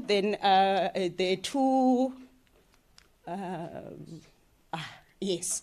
So basically, what we're talking about here is policy certainty. It came up in Mr. Mashaba's presentation. That's the first step in South Africa in achieving economic prosperity. But we also have to make sure that whatever policy that we're talking about, that we also talk about the implementation of that, because there's no point in having all these great policies, but there's no way South Africans benefit from them. Obviously, there's a role of the state and us as a party that has positioned ourselves as a party of government. Obviously, we're talking about providing a conducive environment, as well as confidence in the investors that we were talking about earlier on, to say what is it that we're looking for that will give confidence to investors, and what is the kind of environment that we foresee or what we envisage to be perfect for that. So my presentation then is looking at two processes, which I'm talking about the enabling environment. The enablers, one is the public service. And the next one is that this economic prosperity must not move a lot from local government. And as I was thinking about this, I actually wrote my master's dissertation on local government. And my topic was that at the time we already, as a very young student, very long time ago, my topic was centralization, evidence of centralization in local government. And my argument at the time was that our government was weakening local government. That was in 2010. That already there was a weakening of local government, that the mandate that local government was given or is given in our constitution was being taken away, which was taking away a sphere that had so much potential in terms of democratic decentralization. So, but I think as ActionSA, we want to put that back on to say strengthen local government because there's so much potential, especially when we're talking economic prosperity. I'm going to the wrong direction. Yeah, so we're talking confidence. So the calls that Mr. Mashaba would get about, are you really the rape capital of the world? We're talking economic prosperity. We're talking partnerships. That when it comes to economic prosperity, they're not only going to come from government and what government does alone, but we need the private sector, we need civil society, we need partners. Now, the first one, you would know to your, is it the right corner. That's the July riots in KZN. Of course, Apero is always there. The middle one is about the potholes. Imagine you're an investor and you're going to a municipality and they tell you there would be potholes 41 kilometers ahead. The one top left, that was a public servant strike where they were saying corruption is killing us. And the bottom one, that's the community protest. Poor service is what we hate. Where is the better life you promise us? That's the question. Now, if you are an investor and you're strolling through Google like I did, and you see that, do you think you'd come to South Africa? Obviously not. But the argument is that of all that is happening there, there is a portion that government must take responsibility for, and also there's a portion where we can invite the partners we're talking about. Now, why economic prosperity? Well, the short answer is that the future of this country depends on it. We need to unite South Africans. So you can see the other keywords around that. But so next year we as a country would be 30 years into democracy. That's 3 decades. And I still have friends that I can't see because they may not have the good jobs, that we can fly, to each other, So I have friends that I can't unite on because of economic conditions of those people. So whatever we're talking about this, we must unite South Africans because the future of this country depends on it. You can talk then about what other things we're talking about, reducing inequalities, the economic freedoms or the freedoms that the economic mobility will bring, equality of opportunity and wealth, as Mr. Mashaba was talking about. We must redress the legacy of the past. We must make sure that all South Africans get to participate in the mainstream economy. But bottom line, colleagues, we must unite South Africans through the economic prosperity. I remember in 2010, when there were academics who were very shocked to see how united South Africans are. And then in 2012, there was something called social cohesion summit, because our government was so shocked. They had to come together in one hall to talk about how united South Africans can be. And then it died until the Rugby World Cup a few years ago. And again, people were re-shocked. South Africans are united, but we want more than that. We want a situation where our unity is meaningful. Yes, we can go to the same sports events, but do I have the same choices? Can I send my kids to the schools that I choose to send my kids to, not being constrained? The mobility, can I take a Gautrain train? Can I take a railway train to come to come here without being stuck in a car? So there's a lot that comes with economic prosperity that is going to then enable us to unite as South Africans. Now, getting into the first one, I said I'll talk about the two enablers, the first one being the public service. We're talking a lot today in terms of what can be done for us in order to get this economic prosperity. The first thing is to get the public service right, and I'll show you more why. In terms of, this is a key ingredient to building a capable state. And this capable state must be able to implement the policies we're talking about. One thing that I've observed is in this coalition setup since 2016 is that parties will come in with their manifestos unable to implement them, either because change management is too much of a complex thing for officials, or the officials just don't grasp what you are trying to do that is outside what they already know. So obviously for you to then, to build the state, for us to be able to build the state that is capable, we must be able to have a public service that can implement these policies. But also, when you talk about the credibility of a government, it depends a lot on the public service. I still have the green ID, because the idea of going to Home Affairs, it traumatizes me. It's old. I mean, I have to, explain to people when people want my ID, I'm like, I don't mind. Until someone said, just go to the bank. And only then I want and I'm keen to change my ID. That's not the state that gives, or government that gives confidence. I mean, there's many examples. The way that we opt for private, for us who are lucky enough to have an option between private and public, we always opt for private because our government is incapable of providing the services that we need at an acceptable level.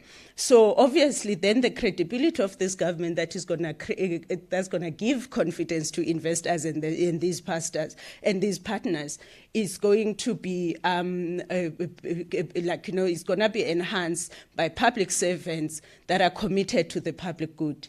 If Mr. Kaplan is telling us that these are the ones that are on the D, and these are economic infrastructures that we need in order to get the economic prosperity, do public servants know that? I would be curious during the Q&A, how many, Mr. Kaplan, how many public servants actually been taken through the presentation that we're giving us in order for them to understand where the country is in terms of economic infrastructure. They must be skilled. It's encouraging to see the increase of graduates, but I get the point in terms of if you don't have the mentors who've been through the system, how are we making sure that they're skilled, sustainable? Yes, there's the education we get from school, but are there people who skill you in the workplace? Obviously, these are the people who must deliver high-quality services consistently. In local government setup, there is a phenomena, I don't know if it's the same in national and provincial government, there's a phenomena of people not working during the day and wait for the night to work for overtime, because apparently overtime pays better. Tell me, as a resident of Tshwane, for instance, why should I wait until overtime for people to attend to my matters? So we do need that the high quality services that are consistently. But also, what is important, and it came strongly in Mr. Krige's presentation, issue of innovation.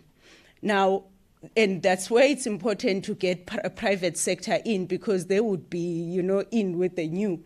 But we can't have a situation where I still have to fill all the forms that government requires to get something done. And then you talk about, so you get to a point where the data and information that we're talking about, we don't get it, because people must go and count forms before they can give me the data that I need, even for decision making. So obviously this to us is the kind of public service that is going to enhance the credibility of our government. Now, getting into so the other thing that is important when we talk about public service is that we're not talking about 400 people. It's 1.2 million people that are employed, and the part and it's a lot. I mean, that's a fraction of us as the citizenry of this country. And the question that you would obviously look at is the issue of value for money and return on investment. That if, for instance, in the previous financial year, we spent over 760 billion in our salary and wage bills, and we get all these service delivery problems, are we getting value for our money? Do we get a return on our investment? And if you can give that money to the private sector and give them targets and say, we have suspended all the public servants, take this money, do this for us, I'm sure we can get more, and that's not what we want. We want a situation where we are able to get a return on investment. And I mean, local government spent about 160 last year, 160 billion, and this is annual budget. This is not accumulative budget. It's a lot of money. So obviously, when we look at public service, also it's within that context. So obviously, what is it that we're looking for? We must insist on return on investment. It must not be tolerated that we have public servants who get paid exorbitant amount of monies, but they do not contribute in terms of the productivity. The other problem that we have is that we have a highly politicized public service. And you can tell, when a person is working not because of only their skills, but it's also for other reasons that can't be discussed during the day, it gives you a problem because you can't really hold those people to account in the normal sense of things. So what we need to do is then to depoliticize and professionalize the public service. Mr. Kaplan was talking about the professionalizing public service.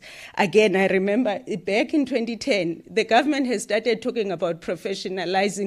It's called Professional Single Public Service, PSP, I think. So it's not that. So, and those are the worrying trends in terms of, because you already have what needs to happen in order to fix the problem, but it takes you over a decade to fix it. Question is why? And those are the things that we also just need to appreciate. And when we do that, as ActionSA, we've always said the best person must get the job. Obviously appreciating some external circumstances, which we're talking about the root causes that also need to be addressed. But you can't have a situation where the people that are in the jobs, they are incapable of doing what they're employed to do. Now, what is shocking, and this came out in the media, I think last week, is that in national and provincial government, we've got over 1,800 senior managers that are unqualified for their jobs. Now, tell me how that person is going to lead the department or the division that they're responsible for if they're not qualified for it. And the question is, what is the impact to the person who's supposed to benefit from from that service? So we do have a problem, and for us, we say depoliticize and professionalize the public service. The other thing which really spoke to Mr. Kaplan's presentation is the issue of skills and training. Now, human capital development should be at the center of this. What we get is that government is supposed to be a very exciting space in terms of innovation, the ideas on how to deliver services innovatively. But you get a situation where people will tell you, I worked for government, it was the most frustrating thing ever, where you say, here's the simple idea, do it. They're like, no, we don't do it like that. I'm like, but I'm saying do it like that now, and it's going to help you. And it takes you 5 days to do what you can do in 2 hours. There's a lot of, it's a culture, but also some of it is because there's lack of training and skilling that happens in the public sector. So that's one of the things that we need to talk about. Mr. Mashaba spoke about the role of labor in all of this. So when you talk public service, it's so difficult to manage people in government because you are so scared. I mean, for me, I was scared of one, I won't mention them, one a union. I mean, these guys basically would go personally to you to a point where you feel so discouraged and so useless and helpless in terms of holding the people who report to you, accountable, because that will come with insults.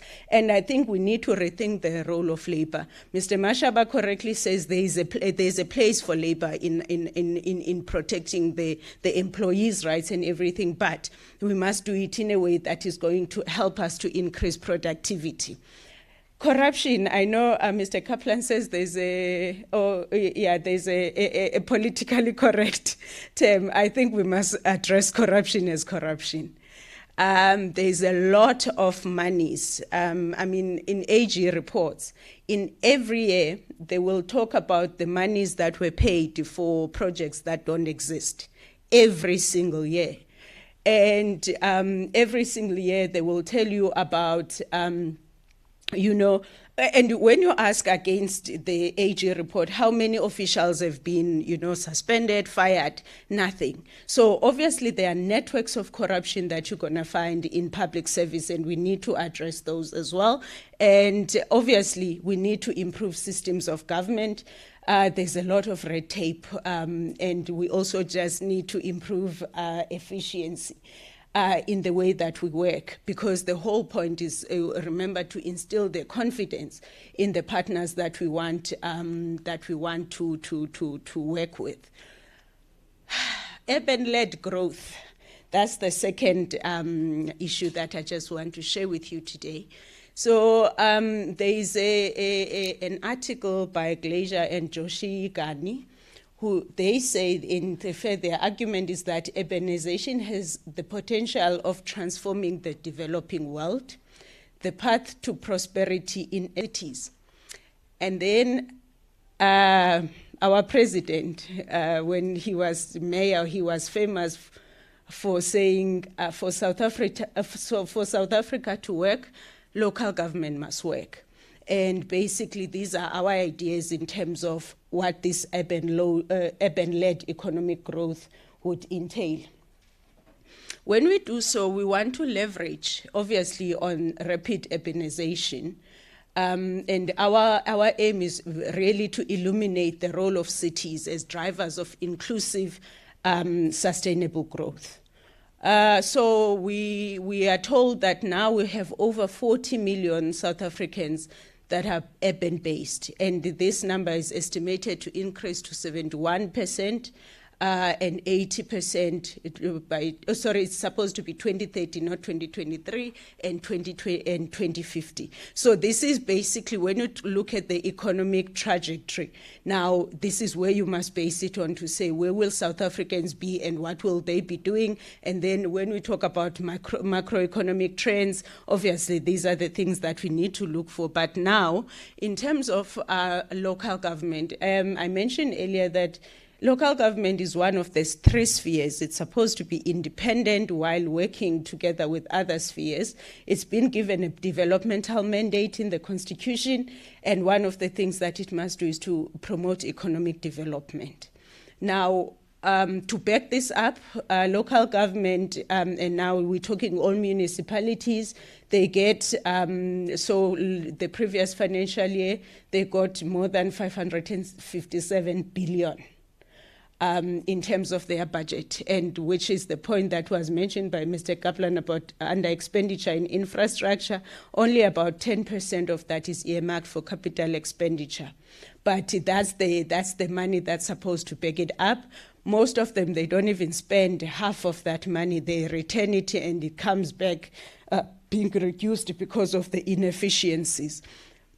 Within that budget, the metros then get between 8 billion of the 8 metros and 69 billion. So we're not talking about small monies here. South Africans really cough up money through rates and taxes to really, get the services that they deserve.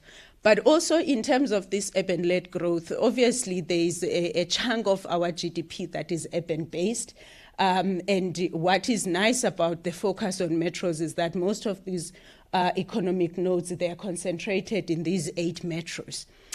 And then, but what we are finding, as impediments to this urban-led growth, I spoke about the issue of red tapes, so red tape in issuing necessary permits. So if you want to work with business, you must be able to have a seamless process to issue permits, licenses, and the other problem is that we have unskilled public servants. Yes, there's the reported ones. There are those who have the qualification, but they're not skilled in making sure that they contribute in the positions that they are in. The collapsing bulk service infrastructure, I think that, as the party, we've been talking about the issue of Rooiwal. And while we are focusing on Rooiwal, we are told about 4 other plants in the same metro. And that story is common across the country. And that's something that we must stop shying away from. And the idea of triple Ps, for instance, then it gives you ideas to say government must not have the 4 billion in their bank account. There are partners that we can partner with.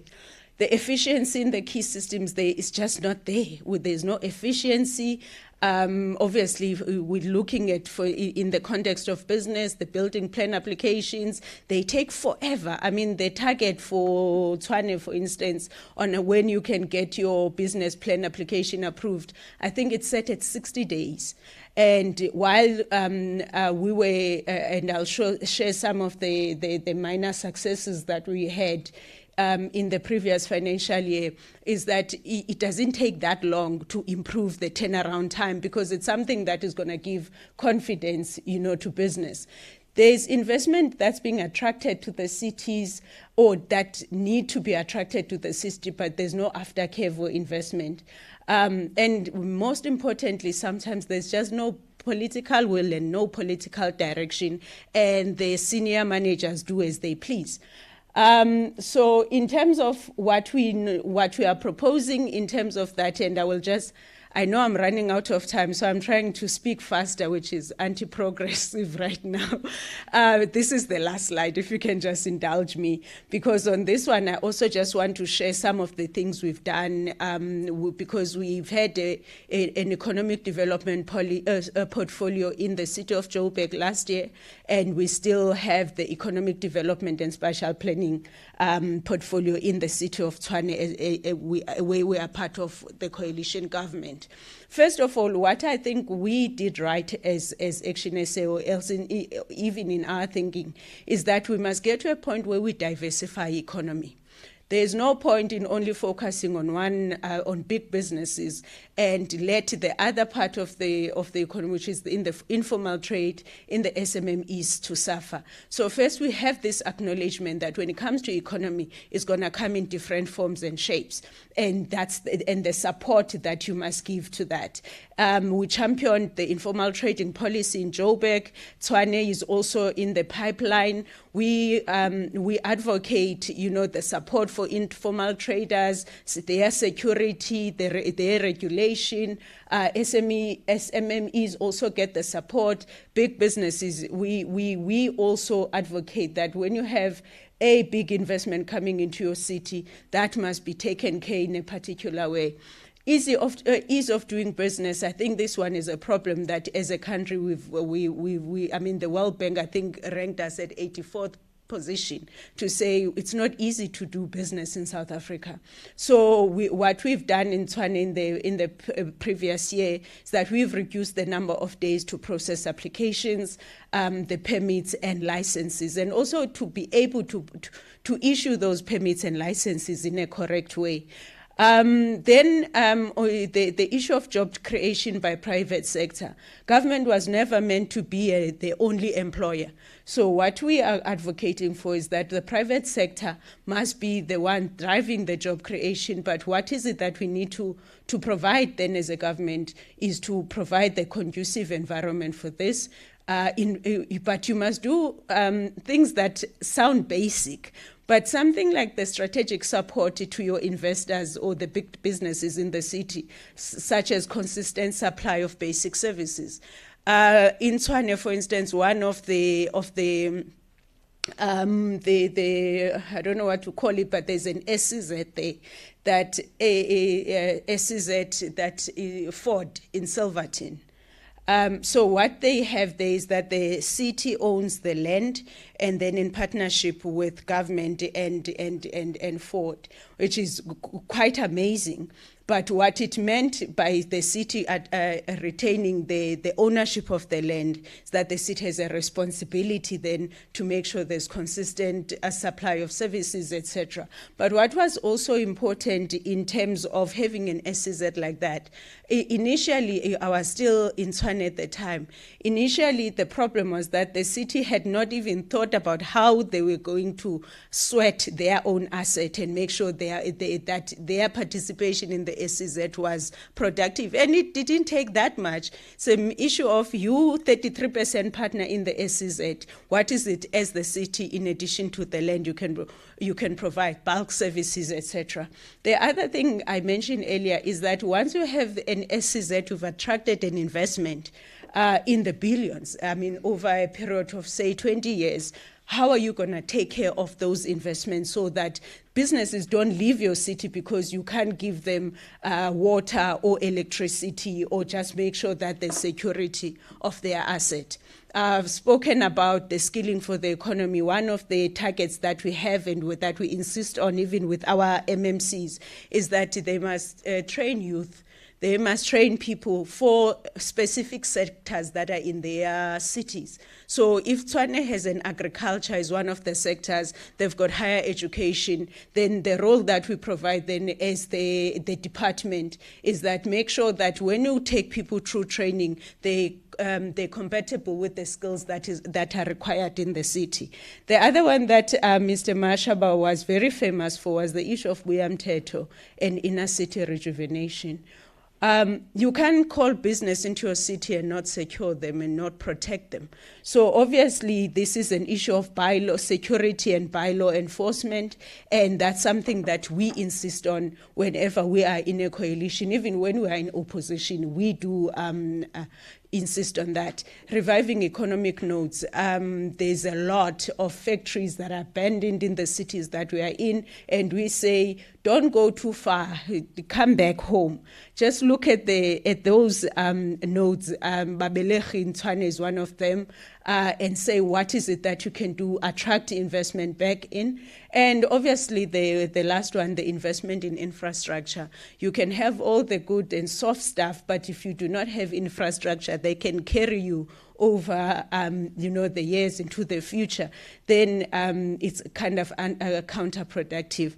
So in terms of what I wanted to share, those are the two thoughts, which were very long, but yeah, so thank you so much.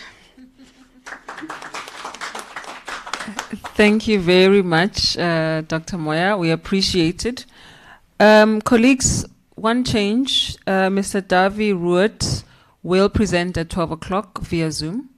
And so may I suggest that we take a break to about 11:45, and then we can come back to plenary. What I'm afraid of is time for Q&As, but I think there's, enough people in the room to just get through that, even with Mr. Dawie online. So thank you. Thank you to all of you for your time and your insights. Let's have a break. We'll come back at 11:45.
Can we make yeah? Yeah, mate, you host party, you will have to do it. So the other guy's going to be on the question. The thing is, yeah, he said from the beginning he's got a visa appointment. But he says probably in 30 minutes. And then you start messaging your guy, there's a few of this and that. But he's in Pretoria and he was supposed to go Is Dawie on? Okay, so there's one other question. This one is asking, let me just get my questions out. All right, this one relates to small businesses. The statement goes, there can be no doubt that the backbone of a growing economy is small businesses, and these activities have enormous potential to contribute to growth and jobs in South Africa. Practically, what are the interventions that will change government from being an inhibitor to becoming an enabler of small businesses? That's question, I think, 3. Can I take 2 more? I'm just checking time. Johann? Can I take 2 more? Okay. HM? You have a question? All right. There's another question here to Steve Kaplan on rail infrastructure. We all know that the state of our rail infrastructure in the country is dire. Can it be rescued? And how long will it possibly take to achieve that? And then the next one I have here, our relationship with the international community when it comes to, the economy. The question comes from Rebel Raptor. It's coming from YouTube.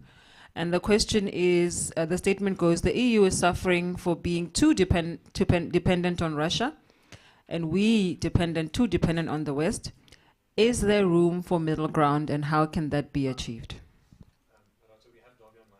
All right, fantastic. I hope the questions have all been recorded. Dawie, Mr. Dawie Roodt, thank you very much for indulging us. We can hear you clearly. Thank you very much for availing yourself in this way. We're going to project you now. I hope that you can hear us clearly, but we can definitely hear you. Mr. Dawie Roodt, ladies and gentlemen. Thank you, ma'am. Thank you very much. I can hear you clearly. I'm going to share, can I share my screen because I've got a presentation prepared? Yes, please. Can you hear me? Please feel free to share your screen. Okay, thank you very much. First of all, I just want to apologize. I went for a visa appointment and that just turned out into a nightmare. Really, my apologies for this. I can see the host does not allow me to share my screen. Can the host please allow me to share the screen? Okay. You don't allow me? There it is. Okay, thank you. I've got my presentation here. I just want to make sure, how much time do I have, please? 15 minutes. Showing 15 minutes. See, your camera's still on. Can you hear me? You've got 15 Yes, I can hear you. 15 minutes, sir. Thank you. Okay, thank you very much. I've got 15 minutes. I need to rush if I want to do this in 15 minutes. All right, this is a presentation that I've prepared. I do not know exactly what you expect from me, but this is my presentation. I think what is important for all of us to understand that the reason why the South African economy is where it is at the moment has to do with government, mostly. We've got a government that's causing immense damage to the South African economy because of things like, for example, cadre deployment and the like. I also think it's the same old ANC. There's not much going to change in terms of social political objective. Very little progress is made in terms of the Zondo Commission as an example. So it's business as usual. Infrastructure is collapsing in South Africa. Crime, corruption, and lack of service delivery. That is what we're currently experiencing. People are getting restless. I do think that we are at the beginning of a new political era in South Africa. Polls suggest that the ANC could get less than 50%. Which will be quite interesting. I'll get back to that just now. So in the era of coalition politics, we've had some experience of that already. a question that I have, will the ANC accept this or not? People are getting impatient, and I think for very good reason. Unemployment levels are at record high levels. Poverty, and this is a very important point that people are not making enough. We do not only have high levels of poverty, we have rising levels of absolute poverty. Absolute poverty means that people are going to bed literally hungry. People do not get enough to eat. And we're seeing more and more increase of protests in South Africa. That is something I'm very concerned about, because I'm concerned that we're going to see a repeat of what we saw last year or year before in KZN and in Gauteng. This is as a graph. I'm sure somebody must have showed this graph already. This is unemployment in South Africa. This is the narrow definition of unemployment. I just want to point out this is the Minister of Finance's budget. Look at the bottom there.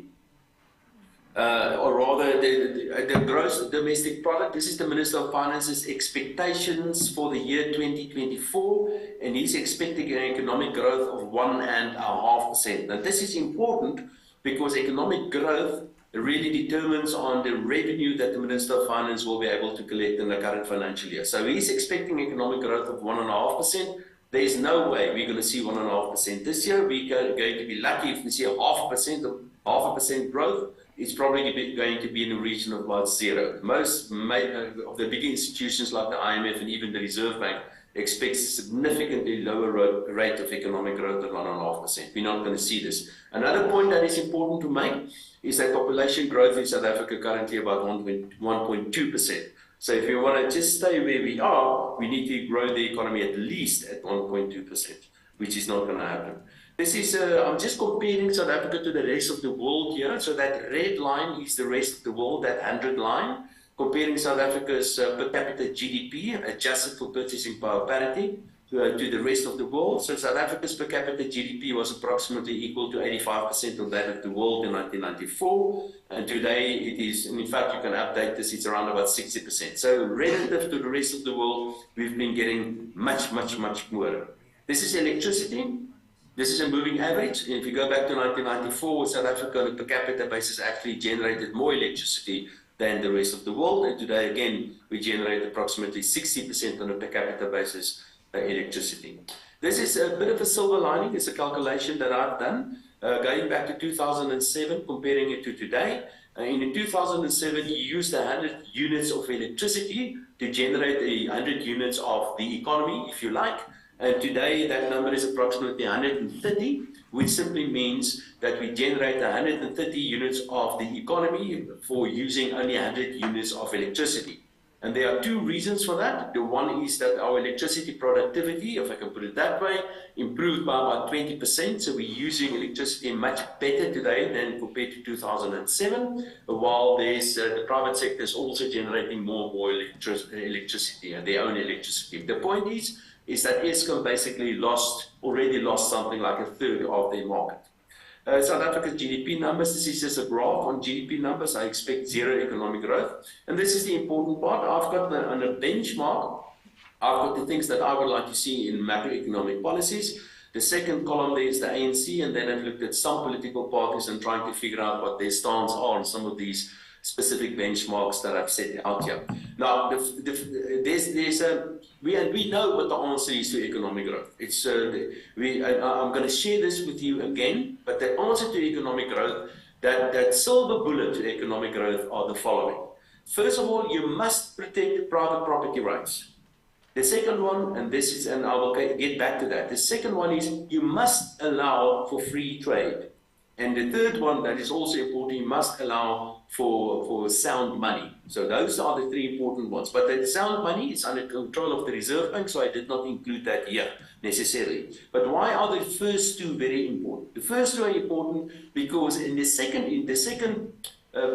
point that I have there, promotion of free trade is a free lunch. There is a saying that there is no free lunch, but there is one free lunch, and that free lunch is free trade. Because free trade, when you allow for free trade, both the buyer and the seller gains from a transaction. But you cannot trade if you don't own something. And that is why private property rights is so important. So there's a list of things that I would like to see in terms of policy at any political party. You must protect private property rights, and you must allow for free trade. And we're not doing very well on either one of those two. Then, of course, some other things that I think are important. Privatization is also very important. And in an ironic way, the ANC is actually privatizing everything in South Africa because they're just about failing at everything that they're doing. Look at South African Airways. That has been privatized in a way because they're simply not flying anymore. The post office is in the process of getting privatized because they're simply coming to an end. And the same is going on in Eskom, and the list goes on. We've even privatized law and order in a way. There are 3 times as many private sector security people than the policemen in South Africa. I think very importantly, we have to prioritize primary education. That's a longer term goal. We have to professionalize the civil service, get rid of cadre deployment, and some other stuff like, for example, selected infrastructural development and so on. And the fiscal accounts, but I'll get to the fiscal accounts a little bit later. Here it is. So what do we have on the fiscal accounts? Remember, when you talk about politics and when you talk about the economy and politics, the most important instrument available to a government are the fiscal accounts. And this is what the Minister of Finance's job is. So what do we have in terms of the fiscal accounts? And whoever wants to take our government in South Africa must be aware of the following. We have a rising tax burden that has become unsustainable. The tax base in South Africa is exceptionally narrow, and I will show you some graphs on that just now. We've got very weak economic growth, simply meaning that the tax stake will come under pressure because the economy is just not growing. There's huge social demand on spending. Everybody wants the state to spend more money. Social, and especially socially focused spending on that. We have dis-saving in the state, which means that the state borrows long-term money and spends on short-term current expenditure, and in the process, the state destroys capital. We've got state-owned enterprises that are collapsing, and if you look at the debt trajectory, it has become completely and totally unsustainable. Now, this is just a summary on state spending, the red line, and state revenue, the blue line, and the gap between the two is the so-called fiscal deficit. And you can see over time, our state spending has been going up, and after the dotted line, those are the estimates of the Minister of Finance. We're not going to see that. It's going to get worse. The state spending will go up in terms relative to GDP, while state revenue will actually come under pressure, will fall relative to the size of the economy. So this is the trend that we've experienced the last couple of, many years. And of course, whenever you spend more than what you get in, your debt as a percentage of GDP also goes up. I will show you some of those numbers just now. I just want to point out this again, the Minister of Finance. I just want to point out to one specific number. Look under 23-24, go down to 23-24, and you will see there's a number budget balance. The budget balance is basically how much the Minister of Finance borrows, and you can see that number is 4% of GDP. Remember, the economy is growing at less, growing at 0. So you're running a fiscal deficit of 4% of GDP. That is what the Minister of Finance expected in the budget. I'm going to come back to that just now. This is debt as a percentage of GDP. And that, like I've said, this has become completely unsustainable. This excludes the guaranteed debt of the state-owned enterprises. So debt to GDP, in fact, is quite much higher than this. Where do you get your money? I'm not going to go through all of them. You get it from personal income taxes, 640 billion, and you get it from value-added taxes. That's the second one, 470 billion, and the third one is corporate income taxes, company taxes. This is an interesting, my time is running out, but if somebody wants to know about the custom union payments, I've done some interesting calculations on those. Who are the taxpayers? Well, there are 160, let's call it 170,000 personal income taxpayers in South Africa that pay approximately 90% of total personal income taxes. We have a small minority of personal income taxpayers that pay just about all the personal income taxes. Look at this one. There are 770 companies, less than 1,000 companies, that pay, as you can see, thirds of all company taxes in South Africa. Where's the money going to? The biggest expense item is education, followed by social protection. Those are mostly the various grants. And the third one is debt, cost on debt in South Africa. Within a year's time, interest on debt will exceed social expenditure in South Africa, because interest on debt keeps on going up because of various reasons, and that's the main reason. So we are going to spend more interest on state debt than on social protection. We have In South Africa today, let me give you the big numbers. We have 20 million people receiving an income from the state every month. 20 million people consisting of about 18 million people receiving grants and about 2 million civil servants, which are mostly, not always, but mostly overpaid and mostly underworked. So we've got 20 million people receiving an income from the state every month. We've got 15 million people that's got jobs in the economy, of which 2 million are actually civil servants. So we've got 13 million people in South Africa paying for a monthly income of 20 million people that are depending on the state for an income. This is the state's saving equal to approximately 2% of GDP, which means the state borrows long-term money and they spend it on short-term current expenditure and in the process destroying capital, and that is part of the reason why our investment levels in South Africa is so very low. Okay, the Minister, I did mention the fiscal deficit, which stands budgeted deficit at 4% of GDP, but the Minister of Finance forgot to include a couple of things. He forgot to include in the numbers the amount of money that he plans to transfer to Eskom over the next 3 years to the amount of in excess of 250 billion. He forgot to include in his fiscal estimates the amount of money that he promised the municipalities, that he will give the municipalities if they get their own houses in order. The total amount of money there is probably in the region of about 70 billion. He forgot to include his higher than budgeted wage increase in the deficit as well. And of course, recently some political developments resulted in the capital market weakening and resulted in the rand weakening, and there's an additional cost to the fiscus involved in that as well. He forgot to include the lower tax revenue because of weak economic growth. Remember, when your economy is doing bad, you've got a smaller economy, then the ratios will move in the wrong direction as well. And my calculations will be for a fiscal deficit well in excess of 6% to GDP. This is highly expansionary. I did some calculations on the exchange rate of the currency. My estimates for the currency is that the correct level for the currency is about 15 or 16 rand to the US dollar. I've done this in a certain manner. If there are any questions on that, I will try to answer those. Currently, the rand is trading at about 18 or 18.5 to the US dollar, which is much, much weaker than where it is supposed to be. So the rand is much, much weaker, and this is actually a tax on all South Africans as well.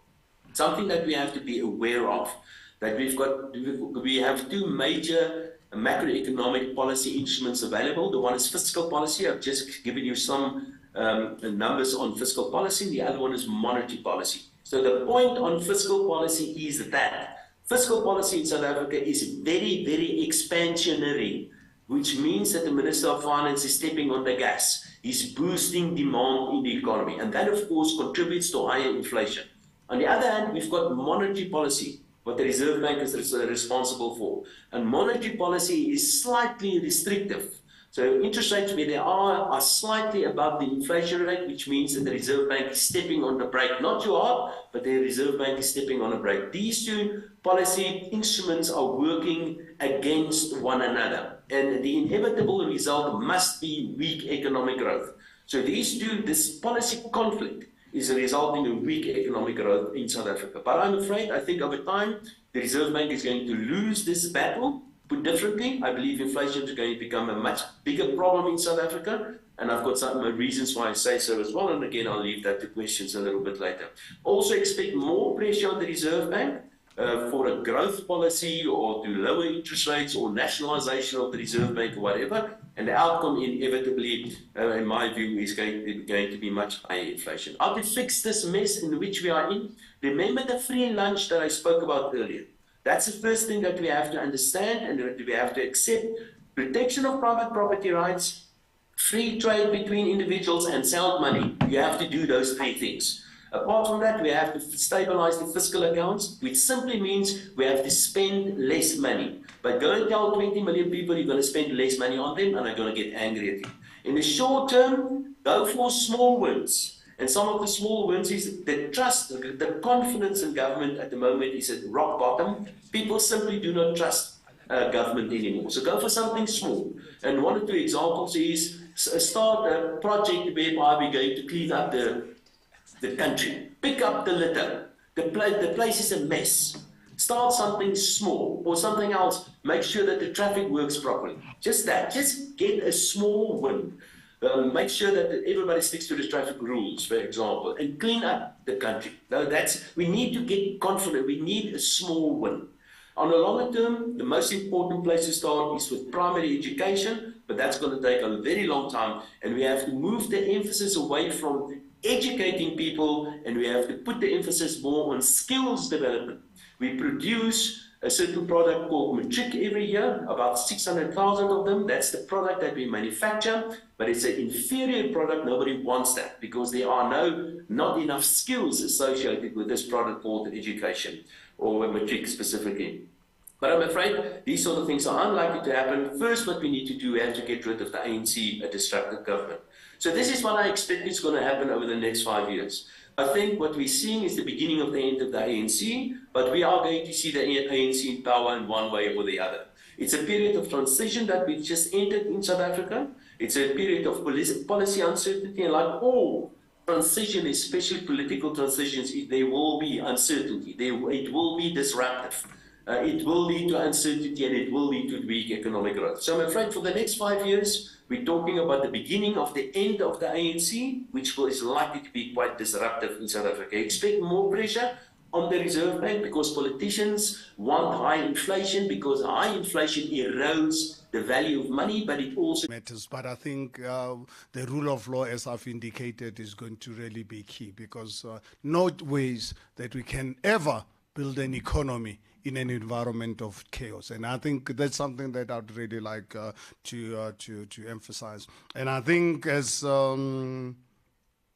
David rightly said, and I'm unapologetic about this, and when people say, no, we must not talk about the ANC, my personal belief, the order of business for us to be able to do everything else that has been discussed here this morning, Dr. Moya raising the role of the municipalities, I'm telling you, if we are not, the first order of business is not going to be the democratic removal of the ANC, everything will be academic.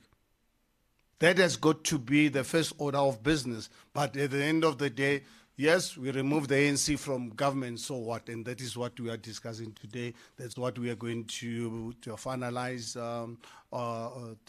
in September 12th to the 14th, so that we can give South African hope. That is not just a question of removal of the ANC. The removal of the ANC, yes, absolutely, it's a first order of business, because there's just no way you can expect Thabo Bester to work with the prison system to improve security in the prisons. I think, honestly, to anybody to expect ANC to be part of the solution is like asking Thabo Bester to improve security in prisons. It's the same. There's absolutely no difference whatsoever. So we've got to get rid of the problem for us to really be able to solve the problem. We cannot work with Thabo Bester to assist us to improve security in prisons.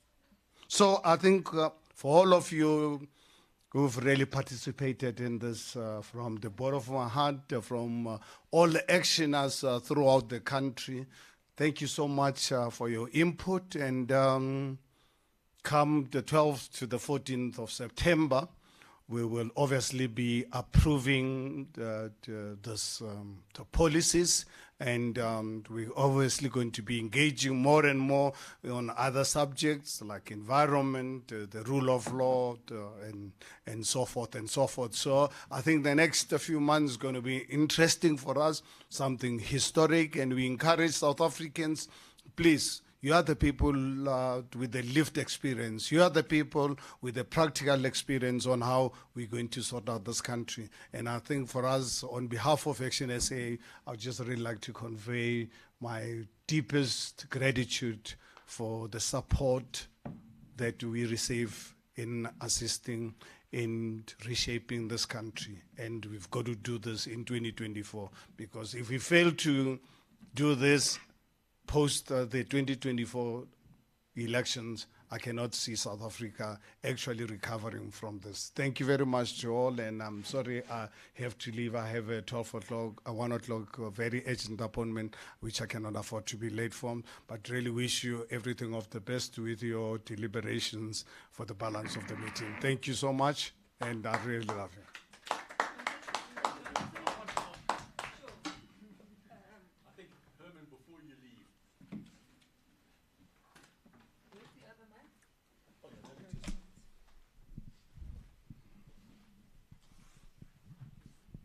You know, this is something that really concerns me, and I'm sure it's a concern of everybody. The ANC, whilst they may not get 50% of the vote, they will still be there, and there will be a percentage of the Democratic Alliance, a percentage of the EFF, and a percentage of ActionSA, which means we're going to have a coalition government. This country has proved itself to be absolutely rubbish when it comes to coalition governments. I mean, if I look at what goes on in the municipalities, I mean, you know, with seat warmers looking after a municipal seat for 3 or 4 weeks, and then there's another seat warmer. And what's going to happen, you know, at a ministerial level? Have you got shadow ministers lined up? If it turns out that your party is going to be looking after, and I hope it will be, the Department of Infrastructure, you know, Public Works and Infrastructure, which to me is one of the most important ministries in there, along with Ministry of Electricity perhaps. But, you know, how is that going to work? How are you going to develop those sort of ongoing collaborative relationships that actually function? And that's what scares the hell out of me, quite honestly. It's all very well to say, you know, let's get rid of the ANC. That's not going to happen. It's not going to happen for a long while, not completely. And meanwhile, you've got a strengthening EFF. You've got a middle-of-the-road ActionSA. I mean, a middle-of-the-road DA and a strengthening ActionSA. But still, at the end of the day, I can see this thing being very split, and it's going to be split for years. And if we don't start getting on together as grown-ups with the best interests of the community and you know, at heart, and the development of this country of ours, which has got so much potential, you know, I'm sorry, I just don't see it. So, you know, your plan has to be a plan that is in a coalition with people like-minded in the other parties to make it work. Well, without any doubt, and I think for us as ActionSA, we've really been very clear. We're a new party, 2.5 years old, but we have an outstanding track record of our electoral performance. If you look at what happened in 2021, a year-old party, IEC making us contest as a logo, we changed the political trajectory in the country, and for good reasons. And you look at our performance in the by-elections, we've contested. We're the only political party, not by experts, not by polls, not by research, where we're the only political party that appeals to all South Africans. We're the party that appeals to urban electorate, rural electorate, not some clever people in sitting in offices. When we give you facts, we give you facts from electoral support. So we are confident of really emerging as one of the players. But can we govern on our own? I don't really believe it is possible in 2024. But one thing that we want to make it really very clear as ActionSA, come 2024 at national level, no ways that we'll work with the ANC. No ways. I think we don't want to really stand on the fence, because working with the ANC, avoided in my youth, and that's something I always tell people. I was born in poverty, and normally when you are born in poverty, the propensity to get involved in crime are very high. I avoided being a criminal when I lived in poverty. So you can imagine right now at 63 with financial independence. Now for me to expect me to join a political, to join a criminal enterprise, to be part of a criminal enterprise, I think is to really asking too much from me. I would not really work with a criminal enterprise. I would not really work with the EFF at national level. Why? Because I think our policy offerings are diametrically, really, it's just not really possible. I don't really believe I would have to really go into a coalition to discuss about that my house must belong to the state. I mean, I don't want to really have that discussion. Or I don't want to really work with a political party that believes that we have to be separate. We are God-given creation. I'd like to really work with people who are not racist. I don't really believe in racism. I'd really like to really work with parties that believe all of us are creation. We are a creation of God, and we need to really learn to coexist. However, I will work with the EFF, and I worked with them for 3 years at local government level. Why? At local government level, there are no policy issues. We approve a 80 billion rands budget. We've obviously fight, debate which street we're going to tar and which area we're going to provide toilets and what to invest in our metropolis and so forth and so forth. So from that point of view, EFF at the local government level, it is on record. They were actually, when I was the mayor, they were the most supportive at local government level. But I want to make it really abundantly at national level, it's not possible, because at national level we have to deal with policy. And policy offerings between us and the EFF, honestly, chalk and cheese. So therefore, it's not possible. All the other parties, we hope that we can find one another.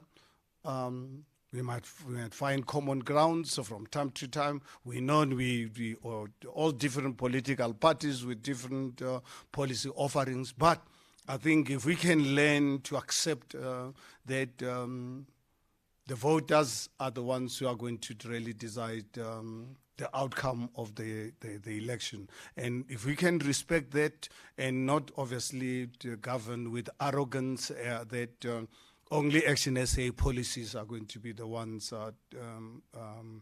to be considered. So we've got to really find one another. That might obviously be, ActionSA might be too right on certain aspects and whatever, as long as at the end of the day we are prepared to really accommodate this, to respect the voters. And I think this question, people saying ANC will not get out of power, you know, it's interesting. I can, unfortunately, I don't have the time. I'm happy we can prepare you, South Africans and the world, to show how ANC is fast losing support. Real support, not academic one. I think I see experts every Sunday coming out with polls, still having doubts whether ANC will be below 50%. ANC will be lucky if they can be in the mid-30s. They'll be lucky if they can be in the mid-30s. If you look at ANC, the last 4 to 5 elections, they are losing 2 to 3 million voters every. So last time they were voted in by 10 million. I can tell you there's no way you're going to get 8 million voting for ANC come 2024. No ways they'll get over 8 million. And what is the voting population of South Africa? 36 million. So the challenge for us to unseat the ANC is to get the youth, to get the 20 million plus South Africans to come back into the voting pool. As a ActionSA, this Friday in Soweto, we are launching one of the biggest voter registration with the IEC ever by a political party. It's going to be a big one. We're investing heavily. We are going to have thousands of people we are going to register. And this we're going to obviously we're launching in Soweto, but ultimately we're going to take it national, because we've got, there's a low-hanging fruits of 20 million plus South Africans of voting age who have given up on voting. And as a Section SA, one thing that I think God has given us a little bit of brain to get these people to get back into the voting pool. And we are going to do this. And the beauty about it is that there's 20 million plus people who are not voting. If you bring them back, they are not going to vote for the ANC. They are heartful with the ANC. There's a reason why they are staying away from voting. The only thing that they did not know, or they don't know, is because they don't understand democracy. They think by not voting, they're punishing the ANC. And now, as a Section SA, we are saying, no. By not voting, actually, you're punishing yourself. You're punishing the future of your children. And we are launching the biggest ever voter registration on behalf of the IEC this Friday in Soweto. It's a youth day. We're going to use this positively. Yes, we'll have read-laying ceremonies. This meeting I'm going to right now is part of the preparations for read-laying. But more importantly, June 16, Friday, this coming Friday, it's a big day to get the youth of this country to come back into the political voting pool so that we can remove the ANC out of power. And I believe it's going to really happen. All right, thank you. I was about to stand to stop you. But thank you. Let me finish, and then if I finish, I'll come and join you. Okay, great. But you've got... So can I run? Yes, you've got... Thank you so much, guys. I really appreciate your contribution. Let me leave this this mic here because I have a sense. No, actually, I have a sense that we're going to have some responses. All right. Absolutely. No, that's fine. That's why I'm giving you the mic. So go ahead, André. Thanks. Yeah, for those who are not aware who I am, I'm André Kutsi. I was one of the co-founders of ActionSA along with Herman, but more importantly worked with him in the city of Joburg for 3 years. And I want to just add something to his response, because I think part of the underlying issue that you raised, and I think this was the issue that we saw in 1994 as well, is that there's one thing about taking government, there's another thing about taking control. And I think the point is that while the ANC might lose their majority in parliament, they won't lose control over the mechanisms of the civil service. And we saw this in the city of Joburg, especially where when Herman took over in 2016 and we saw a coalition mayor coming in, the majority of the administration were very much embedded ANC cadres following a process of cadre deployment over decades. And I think that is the fundamental challenge of a coalition government that may come in 2024. I mean, we can differ on whether the ANC will get 30% or 40%. The bottom line is, as you said, the ANC is going nowhere as an entity, and their grip on power will remain such as long as their structures are embedded in the institutions of government. And I think that's something that Dr. Moya, my colleague, also reflected on a bit in terms of professionalizing the public service. So I think what is central to ActionSA's agenda, and something that is also now part of this process of engaging with other opposition parties about forming a united front to challenge the ANC next year, is to have a shared program of government that depends on a sort of an underlying basis of policy positions that we agree on, and an implementation program that can actually be used to drive those forward. Because what won't help is if we are 7 or 8 opposition parties within a coalition, everybody's pulling in a different direction. As Herman said, on some issues, ActionSA might be further right. On other issues, other parties might be further left. But you still need to agree on the underlying fundamental basics for building a functional state post-2024. And the ANC, in as far as they will remain part of the implementation structures, have the ability to hinder that implementation process. So I think, yes, it is crucial for ActionSA that we are not only grooming talent in terms of finding people who are ready to take government, which is something that Dr. Moya is responsible as part of our candidate training and selection process, but also just something that we as opposition parties need to realize, that if we're not pulling in the same direction, then the hope of the Moonshot Pact becomes the Moonshine Pact.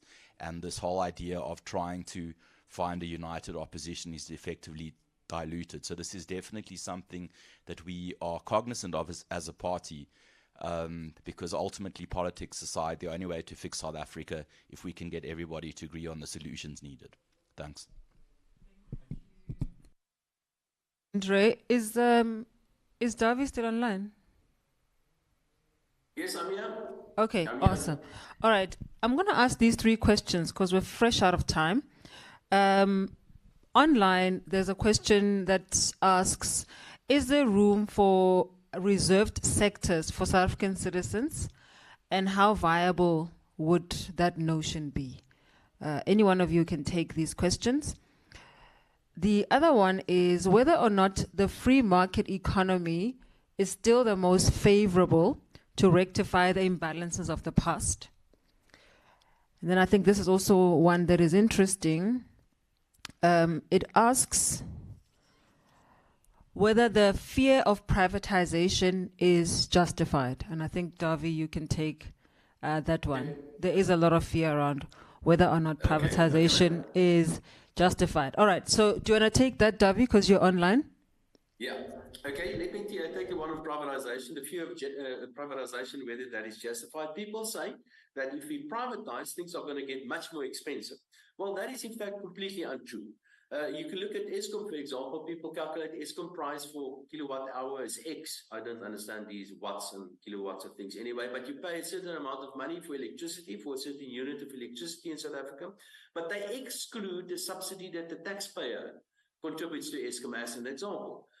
So the answer to that is that if we privatize stuff in South Africa and we do it in a proper manner and we do it in a competitive environment, then things are going to become much cheaper than everybody is at the moment. You can look at Eskom as a very good example. Compare Eskom's prices to the rest of the world, where the electricity prices, especially electricity provided by the private sector, is much cheaper. But you know, that is actually an academic question on whether we should go the route of privatization or not, because we're doing it in any event. It is happening in any event. Eskom, as we're sitting here today, Eskom is being privatized the same way that the post office is being privatized today, because it's simply coming to an end. It's just dying. The same way that South African Airways was also, in a way, privatized, it came to an end. So it is inevitable. Privatization is going to take place, whether you like it or not, as long as the ANC is in charge in any event. And it's also much better, and it will be cheaper for things to be privatized. Always keep it in mind that you always have a government that can, if necessary, if somebody misuses their monopoly powers, as an example, then we always have a government that can step in if necessary. There's always a regulator somewhere, but I have no doubt it's going to be cheaper. Can I just make a very quick comment, because I think that I forgot to say, and that is that people say if we vote for somebody else and not the ANC, that people are going to lose their grants. That, in fact, the reality is, if we keep on voting for the ANC, people are going to lose their grants. They are already losing their grants, because the grant increase was below the inflation rate, because the Minister of Finance couldn't afford to give an inflation adjustment, because he ran out of money. So if you want to lose your grant, keep on voting for the ANC.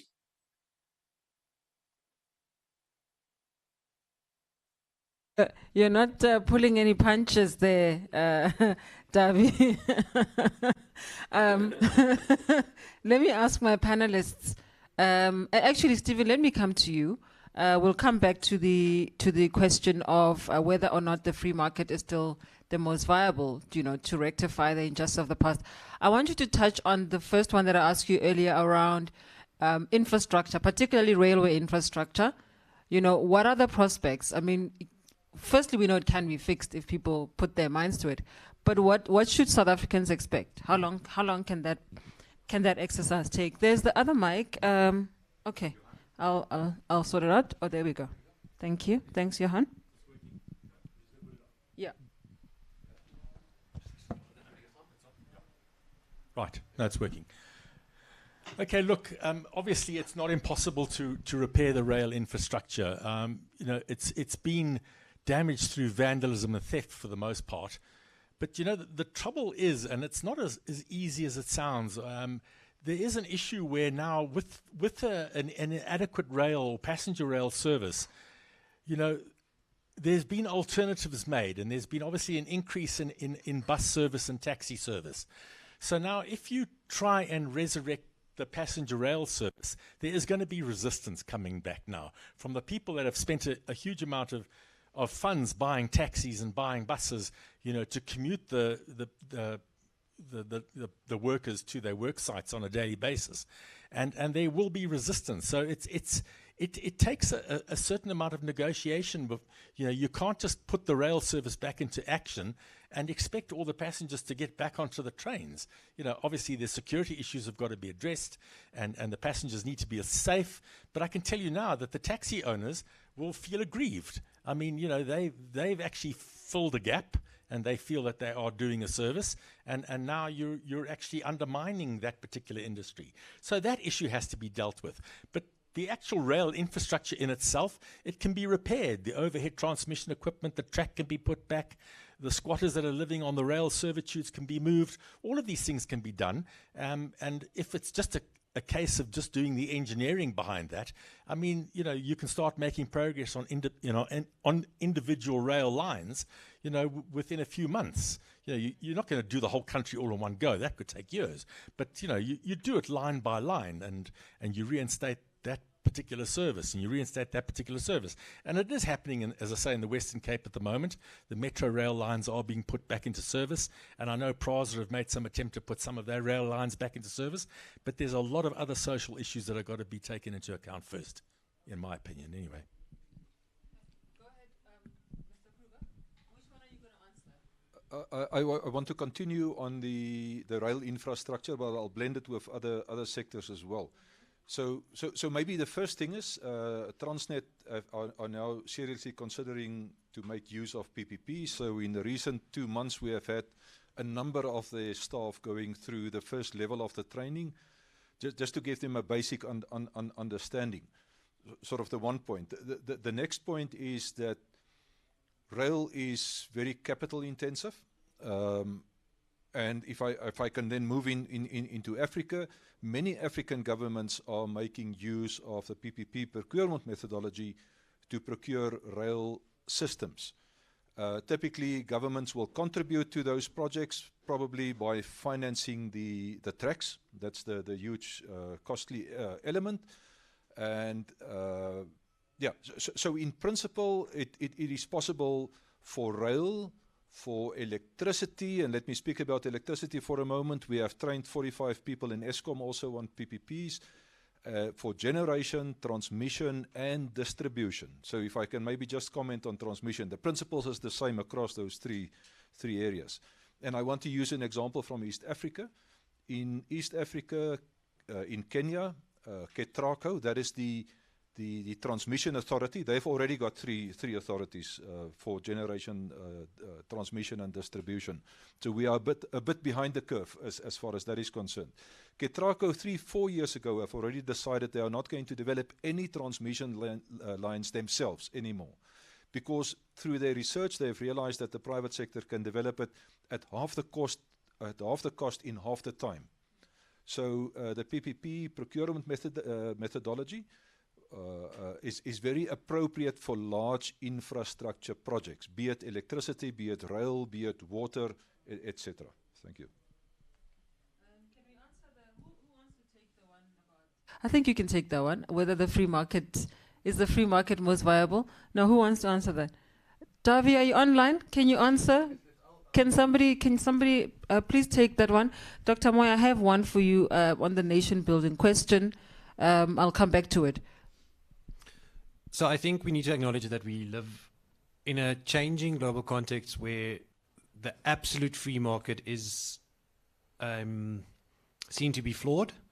And I think if you look at the example of American capitalism, we see there's a lot of issues and mostly the exploitation of a limited set of natural resources. So The free market is definitely the way to go, but I think the term that we prefer to use is a socially responsible free market. So there needs to be a consideration of the fact that we live within a finite natural resources, and I think there's a lot of terms within economic theory at the moment, one of them being donut economics, that sees the world as having certain limitations. So we have to acknowledge the fact that we live within those limitations, and all of us that are participants in the economy are not doing so only by ourselves. We are part of a larger society, and we have to be responsible towards each other. So I think the free market is definitely still an option, but maybe there's a requirement to shift the thinking about the free market and include more responsibility towards each other rather than just focusing solely on profit maximization. All right, so something like economic justice slanting, thoughts there? Yeah, maybe just to add something, having worked with Herman in the city of Joburg, because of those of you who are familiar with Herman knows that he wrote a book called The Capitalist Crusader, in which he expressed very strong views about the free market. And what I think shifted his thinking, and I saw this shift over a space of 3 years, is seeing the worst off residents in our city and the conditions they live in. If you visit Orange Farm and Diepsloot and informal settlements where 98% of the population is living in abject poverty without even access to basic services, I think we saw a shift where he became more and more inclined to believe that capitalism or the free market, however you want to define it, without the element of social justice, fundamentally won't solve the problems we have in South Africa. And that unfettered capitalism, unfettered free market system, where one wants to rely simply on the sort of trickle-down effect, won't necessarily work when we have, as Dawie expressed, 20 million people living on social grants. So I think ActionSA has a firm belief that the market economy is the way to go, but we always need to recognize that in addition to the market economy, we need specific programs that aimed at correcting the underlying inequalities and ensuring that we have equality of opportunity. And as Herman mentioned, that a large part of that is education, but there's also other programs aimed at empowering other marginalized groups. So I think the free market works. We've seen around the world, and I think some of the panelists mentioned free trade is important, property rights is important. All of these are central to the free market system, but we can never forget the excluded, from those who are excluded from the economy simply in the pursuit of growth above everything else. Growth is good, but inclusive growth is simply not sustainable. All right. 2 more questions. The one that's, I think, topical at the moment has to do with the NHI. The NHI and its impact on the economy. Good or bad? Know that there's gremlins in the system, everybody's crying wolf. But Dawie, can you respond to the NHI issue? Is he off? He's off. Okay. Any one of you panelists, even yourselves, ladies or gentlemen. Otherwise, I'll pass with that question. I'll pass that one. I'll pass that question. Yeah, I was maybe just going to propose, because we will be convening a roundtable specifically for the issue of healthcare, where I think NHI will be central to that. So I think if we can just defer that question when we have the relevant experts in the room as well. All right. So to those of you who are online, you heard the response. Be sure to join us when we have that conversation. Last question, nation building. The question goes, what are the most critical ingredients or elements to achieving this ideal? And is it possible in a diverse society like South Africa, wherein there has been a notion that more homogeneous societies have been able to fast track what we deem nation building? How viable is that notion in South Africa? Dr. Moya? Thank you for that. I just want to briefly respond to what Dr. Mabizela said before I come to this one. So he mentioned something that, as someone who spent a lot of my career in supporting politicians, I actually frown on it, with this thing of saying politicians are interfering. I think it's gotten to a point where civil servants have abused that concept of, but this is political interference. So I think in the way that we need to look at it, one, there's a role for civil servants, and there's a role which is like equally important of politicians in the system. And I think in an environment or in a system where the inefficiencies that we're talking about, obviously the unhappiness that comes from communities, politicians are at the forefront of that. And it would be unfair then to expect them to sit wherever they sit and wait for civil servants to tell them, no, it's not possible. So I think there's an appreciation that civil servants must have, that in terms of the legislation, they have a role to play, but also politicians have a role to play. So when you have office bearers like the mayors or the speakers or the MMCs, those are the people that are representing South Africans or the residents in a particular sphere. And they should be given the responsibility to ask, because that's what representation is about. They must ask the questions on behalf of the citizens. And I think one of the things that was disturbing for me was that the time I spent in Tshwane, and it was nothing was going well. I think this was because the first term of this coalition government testing in 2016, that term of 2016 to 2021. And so what the civil servants would do would give a report, a 51-page report to the mayor that is going to address communities on a particular issue. And civil servants won't rock up in a public meeting. And it breeds a different toxic culture as well, because you have politicians promising impossible things. They come back. The one time we had a mayor who came back having cancelled a tender, which is against the legislation. So there's an appreciation that I think civil servants must have, is that they will be held accountable, but there's a proper way to do so. There's a legislation that regulates the role between public servants and the politicians, and politicians truly, I mean, it's the political parties that go and look for votes and make these promises. You can't expect them not to come to the office and say, make it possible, but obviously that must be properly managed. So to the second question in terms of nation building, so basically I think I will use my own understanding of it. I don't want to commit the party to this one. In terms of nation building, I wrote my PhD dissertation on it, and my findings is that firstly, nation building, it's not only now for the homogeneous societies. In fact, there's the diverse nations that need it the most. But there are two elements to nation building. There's stuff that is symbolic, and there's stuff that I consider to be radical in terms of, so basically nation building is for previously divided societies. And the question that you'd be asking for is, what is it that will bring people, that will unite people? So on the symbolic side, so you use things like the national anthem. Call that we're moving from a point where we had a government that was catering on certain aspects to a portion of the population, to that expansion. And how prepared is our public service to then actually provide all, especially on the radical reforms, implement those policies so that all South Africans can benefit? I believe that that's why I was saying when I was making my presentation, in terms of economic prosperity, that's how we're going to unite.